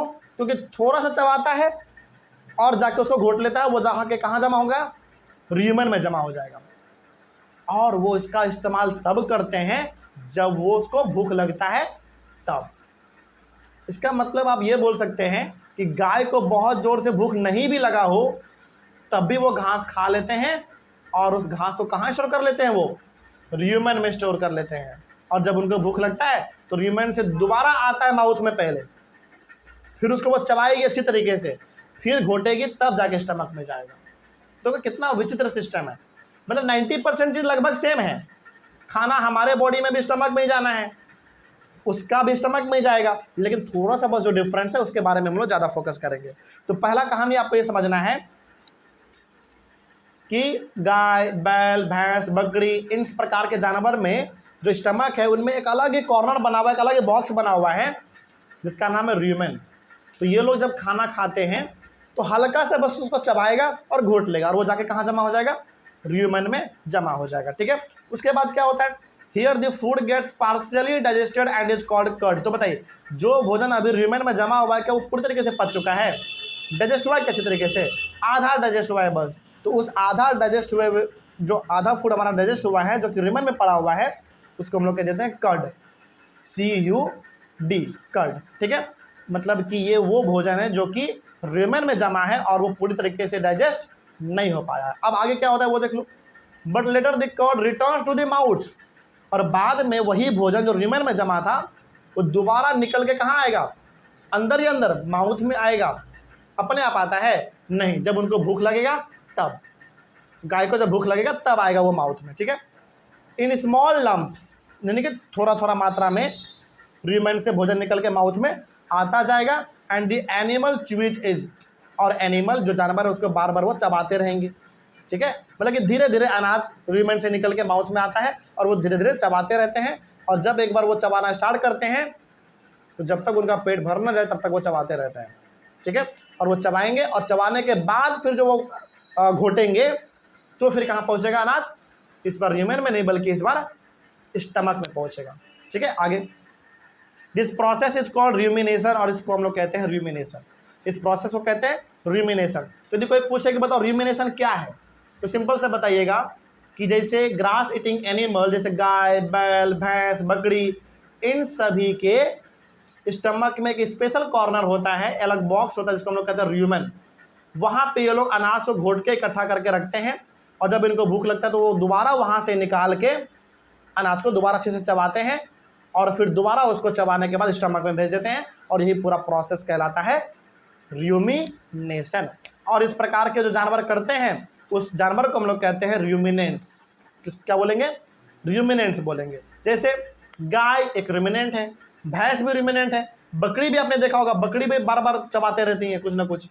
तो बकरी, भैंस, बैल, है ना, गाय, ये सब र्यूमिनेंट्स हैं, क्योंकि इन सभी में र्यूमिनेशन वाला प्रोसेस होता है। मतलब कि अनाज को पहले ही हल्का सा चबा के घोट लेंगे और र्यूमेन में इकट्ठा कर लेंगे, फिर बाद में धीरे धीरे और फिर चबाएंगे। तो ये सब इसमें चलता रहता है। इस प्रोसेस को कह देंगे र्यूमिनेशन, और उस प्रकार के जानवर को जो ये चीज़ करता है उसको हम लोग बोल देंगे र्यूमिनेंट। सिंपल। नेक्स्ट अगला, the grass is rich in cellulose, a type of carbohydrate. देखो, हम लोग जो खाना खाते हैं ना उस खाना में कार्बोहाइड्रेट, प्रोटीन, फैट वगैरह सब कुछ होता है, लेकिन जो जानवर घास खाती है ना उस घास में पाया जाता है सेल्यूलोज। और ये सेल्यूलोज है क्या? एक प्रकार का कार्बोहाइड्रेट है। याद कीजिए, जब हम लोग डाइजेशन पढ़ रहे थे ह्यूमन बींग्स का, तो हमने आपको बताया था कि कार्बोहाइड्रेट का एक और रूप होता है। कौन सा? स्टार्च। कार्बोहाइड्रेट का एक और रूप होता है स्टार्च। वो किसमें? ह्यूमन बींग्स में। एनिमल्स में कार्बोहाइड्रेट का दूसरा रूप क्या है? सेल्यूलोज। ध्यान रखना है। तो जो जानवर घास फूस खाते हैं उस घास फूस में क्या पाया जाता है? सेल्यूलोज। और ये सेल्यूलोज एक्चुअली में है क्या? एक कार्बोहाइड्रेट है बस। ठीक है, अगला, many animals including humans can not digest cellulose. देखो यहाँ पे ना एनिमल्स के कैटेगरी में ह्यूमन्स को डाल दिया गया है, इसीलिए हमने आपको कहा था कि साइंस में हम ह्यूमन बींग्स एनिमल के कैटेगरी में ही आते हैं। मतलब साइंस में हम ह्यूमन्स नहीं हैं, हम क्या हैं? एनिमल हैं। समझ रही बात? हम ह्यूमन बींग्स सेल्यूलोज को नहीं पचा सकते हैं। एक बार बताइए, समझिए पहले ध्यान से, क्या हम लोग घास फूस खाते हैं? क्या खा नहीं सकते हैं? क्या खा सकते हैं, लेकिन खा तो लेंगे, लेकिन क्या वो पच पाएगा कभी आपके बॉडी में? नहीं पच पाएगा। क्यों नहीं पच पाएगा? क्योंकि उस घास फूस में पाया जाएगा सेल्यूलोज, और हमारा बॉडी इतना मजबूत नहीं है कि सेल्यूलोज को वो डाइजेस्ट कर सके, पचा सके। समझ आ रही है बात? तो फिर ये सेलुलोज को पचाने का, डाइजेस्ट करने का, ब्रेक करने का क्षमता केवल किसके पास है? जानवर के पास है। तो गलती से भी जानवर का देखा देखी घास फूस मत खा लेना। तो ऐसा इसलिए सिंपल सा इसमें कहानी समझिए कि घास फूस में पाया जाता है सेल्यूलोज, और सेल्यूलोज को पचाने का क्षमता, ब्रेक करने का क्षमता केवल और केवल एनिमल के पास होता है। इसीलिए एनिमल घास खाते हैं, ह्यूमन बींग्स नहीं खाता है घास फूस। क्यों नहीं खाता है? क्योंकि हमारे बॉडी में सेल्यूलोज को पचाने का क्षमता है ही नहीं। अच्छा, इससे ना एक इंटरेस्टिंग जुड़ा हुआ बात आपको बताते हैं, जो कि आपको जानकर बड़ा अच्छा भी लगेगा और थोड़ा हैरानी भी होगा, समझिएगा। फिर दोबारा टॉपिक पे आएंगे, लेकिन इंपॉर्टेंट इसलिए बता रहे हैं। आज से लाखों लाख साल पहले जब अर्ली मैन लोग हुआ करते थे, तो आपने पढ़ा होगा, हमने पढ़ाया भी है आपको, कि अर्ली मैन लोग ना घास फूस भी खाते थे, पेड़ का टहनी, पेड़ का जड़। अब हर पेड़ का टहनी जड़ नहीं खाते थे, जिसको खाने में अच्छा लगे, जो कि वो खा सकते हैं, उसको वो लोग खाते थे। तो पेड़ को टहनी खा रहे हैं, पेड़ का जड़ खा रहा है, पेड़ का पत्ता खा रहा है, उसमें भी तो सेल्यूलोज है। तो वो लोग कैसे पचाते थे भाई? वो लोग सेल्यूलोज को कैसे पचाते थे? वो लोग सेल्यूलोज को पचा लेते थे। पता है क्यों? क्योंकि उनका बॉडी उस समय पे उस प्रकार का डेवलप था। जैसे जैसे समय बदला, हमारा बॉडी नाजुक होता चला गया, सॉफ्ट होता चला गया, और इतना सॉफ्ट हो गया कि आज हम लोग सेल्यूलोज को नहीं पचा सकते हैं। पहले का जो अर्ली मैन हुआ करते थे, बहुत पहले का अर्ली मैन, वो लोग कुछ भी खा लेते थे, कच्चा मांस भी खा लेते थे वो लोग, कच्चा मीट, और पचा लेते थे। क्यों? क्योंकि उनका डाइजेस्टिव सिस्टम बहुत ही ज़्यादा मजबूत हुआ करता था। आज हम लोग ना पेड़ का टहनी खा सकते हैं, ना पेड़ का जड़ खा सकते हैं, ना पत्ता खा सकते हैं। हाँ, अब ये मत बोलना कि सब तुलसी पत्ता तो खा ही लेते हैं, नहीं, वो अलग चीज़ है, वो तो छोटा मोटा पत्ता है, वो अलग चीज़ है ना, वो उसका बात नहीं कर रहे हम। सर पान भी तो खाते हैं, नहीं, वो अलग चीज़ है। कहने का मतलब वैसा पत्ता जो कि पच ही नहीं सकता है, वैसा पत्ता भी अर्ली मैन लोग खाते थे। सेल्यूलोज उसमें भी है। ऐसा क्यों होता था? क्योंकि उनका डाइजेस्टिव सिस्टम मजबूत था उस समय पे। आज हमारा मजबूत नहीं है। अच्छा, क्या आज आप कच्चा मीट खा सकते हैं? खा के देखो, एक छोटा सा टुकड़ा भी खाओगे ना, पेट में इतना भयंकर दर्द उठेगा, मत पूछो। क्या क्या दवाई लेना पड़ेगा, इसका कोई हिसाब ही नहीं है। तो आज हमारा बॉडी इस प्रकार का डेवलप किया हुआ नहीं है। आज हमारा बॉडी बहुत नाजुक हो गया है, बहुत सॉफ्ट हो गया, इसलिए हम लोग आज कच्चा मीट, पेड़ का टहनी, जड़ वगैरह नहीं खा पाते हैं, और केवल खाते भी वैसे पार्ट हैं प्लांट का टहनी और जड़ के रूप में, जिसको हम लोग पचा सके। जैसे आलू क्या है? एक तरीके का आलू, अरे जड़ है भाई, रूट है। गाजर, मूली इसलिए खा पाते हैं क्योंकि इनमें सेल्यूलोज का मात्रा कम होता है और उसको हमारा बॉडी पचा लेता है। वही आप घास खा के देखो, नहीं पचा पाओगे कभी, कभी नहीं। पालक पचा लेते हैं, क्यों? सेल्यूलोज उसमें कम है, इसीलिए हम लोग पचा लेते हैं। यही बात है, और कोई बात नहीं। ठीक है, खैर आगे बढ़ते हैं। तो वही बात यहाँ पे लिखा हुआ था कि हम ह्यूमन बींग सेल्यूलोज को पचा नहीं सकते हैं, इसीलिए हम लोग घास फूस नहीं खाते हैं। अगला, ruminants have a large sac-like structure called cecum, या फिर सीकम इसको आप बोल सकते हैं, between the small intestine and large intestine. अब समझिए, जो ruminants होते हैं, मतलब कि जो घास फूस खाते हैं, इस प्रकार के जानवर में ना एक और प्रकार का बॉडी पार्ट पाया जाता है, सैक लाइक स्ट्रक्चर, मतलब बैग जैसा ही, बक्सा टाइप पाया जाता है, और ये होता है स्मॉल इंटेस्टाइन और लार्ज इंटेस्टाइन के बीच में। सैक लाइक स्ट्रक्चर का मतलब है एक बक्सा टाइप, एक बॉक्स टाइप, एक स्पेस रहता है लार्ज इंटेस्टाइन और स्मॉल इंटेस्टाइन के बीच में। इस स्पेस का क्या करता है जानवर, थोड़ा उसके बारे में बात करते हैं। This cellulose of the food is digested here by the action of certain bacteria which are not present in humans. अब देखो, जानवर अपना भोजन में जो सेल्यूलोज प्रेजेंट है, उस सेल्यूलोज को कहाँ ब्रेक करता है पता है? इसी जगह पे, जो स्मॉल इंटेस्टाइन और लार्ज इंटेस्टाइन के जो बीच में स्पेस है, उसी स्पेस में जानवर अपने सेल्यूलोज को ब्रेक करता है, पचाता है। इसका मतलब आप ये कह सकते हैं कि केवल सेल्यूलोज को ब्रेक करने के लिए अलग पोर्शन बना हुआ है। सोचो क्यों पोर्शन बना हुआ है? क्योंकि सेल्यूलोज को वाकई में ब्रेक करना इतना आसान भी नहीं होता, इसलिए उसका अलग ही कंपार्टमेंट बना हुआ है एनिमल के बॉडी में। समझा रही बात? तो ये हो गया हमारा डाइजेशन, जो कि ग्रास खाते हैं वैसे जानवर के बारे में। इसमें आपने एक चीज गौर किया होगा, कुछ कुछ पार्ट बस डिफरेंट है, बाकी हर चीज एनिमल का ह्यूमंस के जैसा ही सेम है। विल इसमें भी प्रेजेंट होता है, स्मॉल इंटेस्टाइन इसमें भी है, लार्ज इंटेस्टाइन इसमें भी है, लीवर वगैरह सब कुछ इसमें भी पाया जाता है। समझा रही बात? और इसोफेगस वगैरह सब कुछ इसमें भी होता है। तो लगभग जो आपने ह्यूमंस के साथ पढ़ा 90% एनिमल्स के साथ भी होता है, बस थोड़ा सा जो डिफरेंस है वो आपने यहाँ पे पढ़ लिया। डिफरेंट ये है कि प्लांट में होता है सेलुलोज, इसीलिए जानवर प्लांट खाता है और जानवर ही केवल सेलुलोज को पचा सकता है, ह्यूमन बींग सेलुलोज को नहीं पचा सकता। पहला डिफरेंस ये हो गया। दूसरा डिफरेंस क्या हुआ भाई? एनिमल में पाया जाता है स्टमक के एक कोने में रूमेन, जहाँ पे वो भोजन को इकट्ठा कर लेता है और बाद में जब भूख लगता है तो उसको चबाते चबाते पूरा अपना पेट भर लेता है।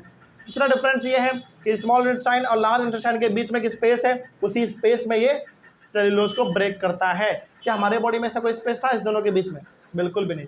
सीधा खाना हमारे बॉडी से स्टमक से स्मॉल इंटेस्टाइन में आता है और स्मॉल इंटेस्टाइन से लार्ज इंटेस्टाइन, और फिर रेक्टम में, और फिर रेक्टम में से एनस के थ्रू बाहर निकल जाता है। ये हम लोग पढ़ चुके हैं। तो ये डिफरेंट है वैसे जानवर जो कि घास खाते हैं उसमें और हम ह्यूमन बींग्स में। बस कहानी खत्म। अगला है हमारा feeding and digestion in amoeba. इसके बारे में भी डिस्कस करेंगे लेकिन अगले वाले क्लास में। तब तक के लिए थैंक यू वेरी मच। इस चैप्टर का सबसे लास्ट टॉपिक डिस्कस करने वाले हम लोग, और टॉपिक का नाम है feeding and digestion in amoeba. मतलब अमीबा हमारा एक माइक्रो ऑर्गेनिज्म है। माइक्रो ऑर्गेनिज्म का मतलब होता है इतना छोटा ये लिविंग ऑर्गेनिज्म है, एक इतना छोटा लिविंग थिंग है जिसको आप खुले आंखों से नहीं देख सकते हैं। मतलब कि ये दिखता ही नहीं आपको, इसको देखने के लिए माइक्रोस्कोप का इस्तेमाल करना पड़ता है। क्या? हाँ, ये ज़्यादातर पानी में रहता है, ध्यान रखिएगा, ठीक है ना। तो अमीबा हमारा एक माइक्रो ऑर्गेनिज्म है। माइक्रो ऑर्गेनिज्म का मतलब हो गया जिसको देखने के लिए आपको माइक्रोस्कोप लगाना पड़ेगा क्योंकि ये बहुत छोटा होता है।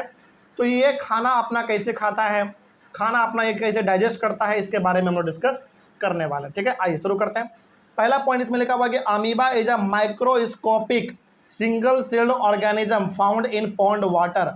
पहला बात, अमीबा जो है वो माइक्रोस्कोपिक है। माइक्रोस्कोपिक का मतलब होगा ये इतना छोटा होता है कि आपको जल्दी खुले आंखों से दिखेगा ही नहीं। इसको देखने के लिए आपको माइक्रोस्कोप लगाना पड़ेगा, पहला बात। दूसरा बात, ये सिंगल सेल्ड होता है। सिंगल सेल्ड का मतलब हुआ ये कितना बड़ा जो आपको डायग्राम दिख रहा है, ये दिख केवल इतना रहा है लेकिन इतना बड़ा ये होता नहीं है। ये केवल एक ही सेल से मिलकर बना हुआ है। ध्यान रखिएगा, जैसे हमारा जो ह्यूमन बॉडी है ये मिलियंस ट्रिलियंस सेल से मिलकर बना हुआ है। मतलब कि छोटे छोटे पार्ट से मिलकर हमारा बॉडी बना हुआ है। यानी कि हमारे बॉडी में सेल का संख्या मिलियंस में है, बिलियंस में, ट्रिलियंस में है, लेकिन अमीबा मात्र एक ही सेल से बना हुआ है। सोचो, तो ये इतना छोटा है कि इसको आप खुले आंखों से नहीं देख पाएंगे। क्यों इतना छोटा है भाई? क्योंकि एक ही सेल से बना है, एक ही सेल से बना है बस। ठीक है, आगे। और ये कहाँ पाया जाएगा? पॉन्ड वाटर में। ओवरऑल कहने का मतलब केवल पानी में ये पाया जाता है। ठीक है, amoeba has a cell membrane, a round dense nucleus and many small bubble like vacuoles in its cytoplasm. यहाँ पे जरा ध्यान से आप देखेंगे तो ये है आपका अमीबा। अपने अपने डायग्राम में आप सबको देखिए, अमीबा है। अमीबा का जो आउटर पार्ट है जो कि बड़ा टेढ़ा मेढ़ा है वो उसका सेल मेम्ब्रेन है। सेल मेम्ब्रेन मतलब बाहर वाला जो पार्ट है, बाउंड्री इसका आप कह सकते हैं, ये सब पूरा पार्ट ये आपका सेल मेम्ब्रेन है। क्या बोलोगे इसको? Cell membrane. A rounded dense nucleus, और इसके बिल्कुल यहाँ पे आप देखेंगे कि न्यूक्लियस भी आपको दिख रहा होगा। अमीबा के अंदर न्यूक्लियस भी है, और न्यूक्लियस उसके बाद फिर आपको इसमें वैक्यूल भी दिखेगा जिसको फूड वैक्यूल के नाम से एनसीईआरटी में दिया गया है। समझ रहे बात? कहने का मतलब ये स्ट्रक्चर आपके अमीबा का है और इसके अंदर न्यूक्लियस है, फूड वैक्यूल है, ये सब इसमें प्रेजेंट होता है। कोई दिक्कत नहीं समझने में? तो ये पूरा का पूरा अमीबा का स्ट्रक्चर है।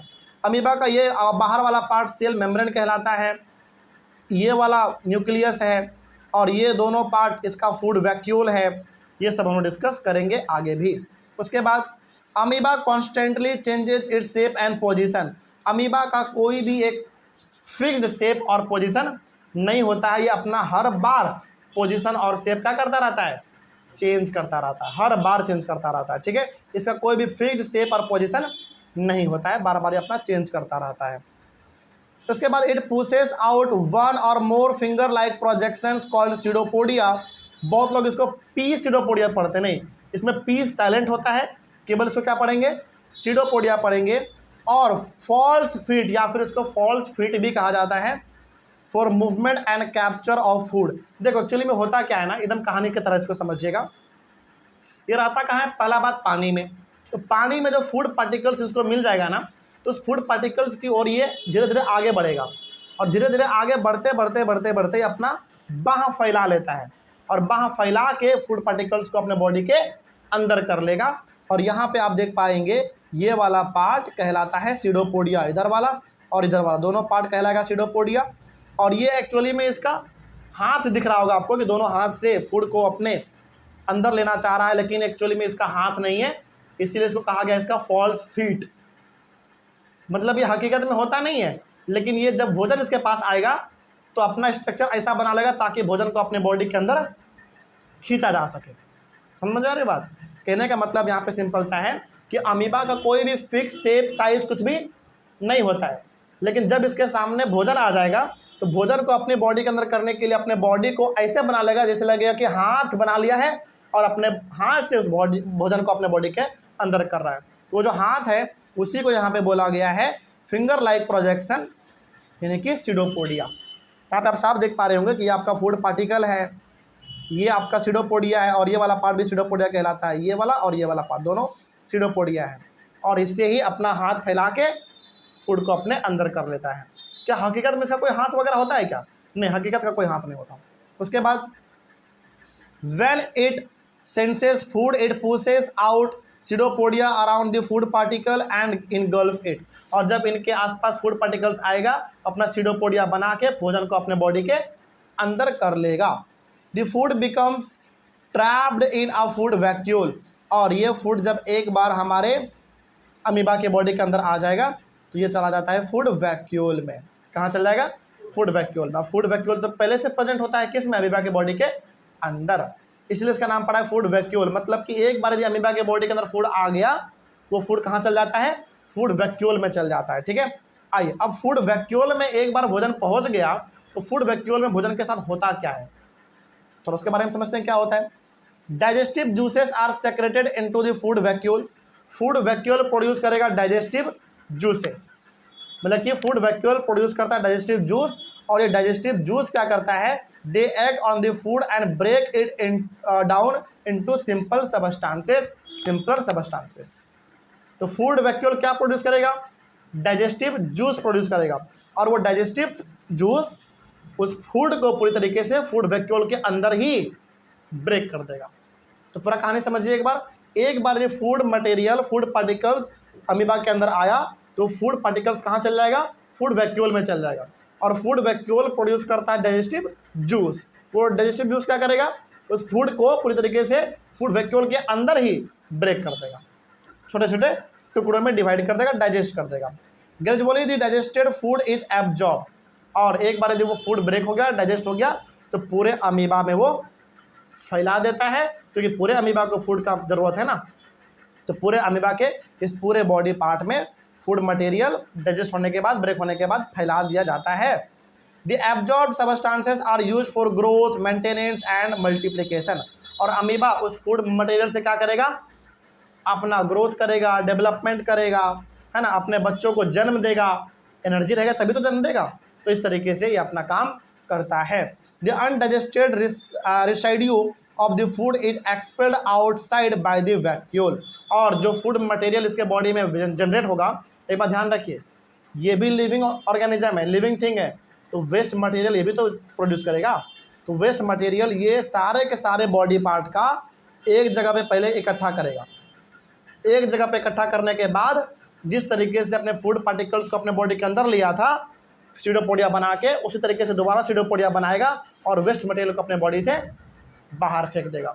ओवरऑल कहने का मतलब यहाँ ये है कि अमीबा के पास ना ही कोई फिक्स माउथ है भोजन खाने का और ना ही कोई फूड वेस्ट मटेरियल बॉडी से बाहर निकालने का रास्ता है। ये अपना सारा काम कैसे करता है? सीडोपोडिया से करता है। मतलब कि अपना हाथ बना के फूड को अंदर कर लेगा और अपना हाथ बना के फिर फूड को बाहर भी फेंक देगा।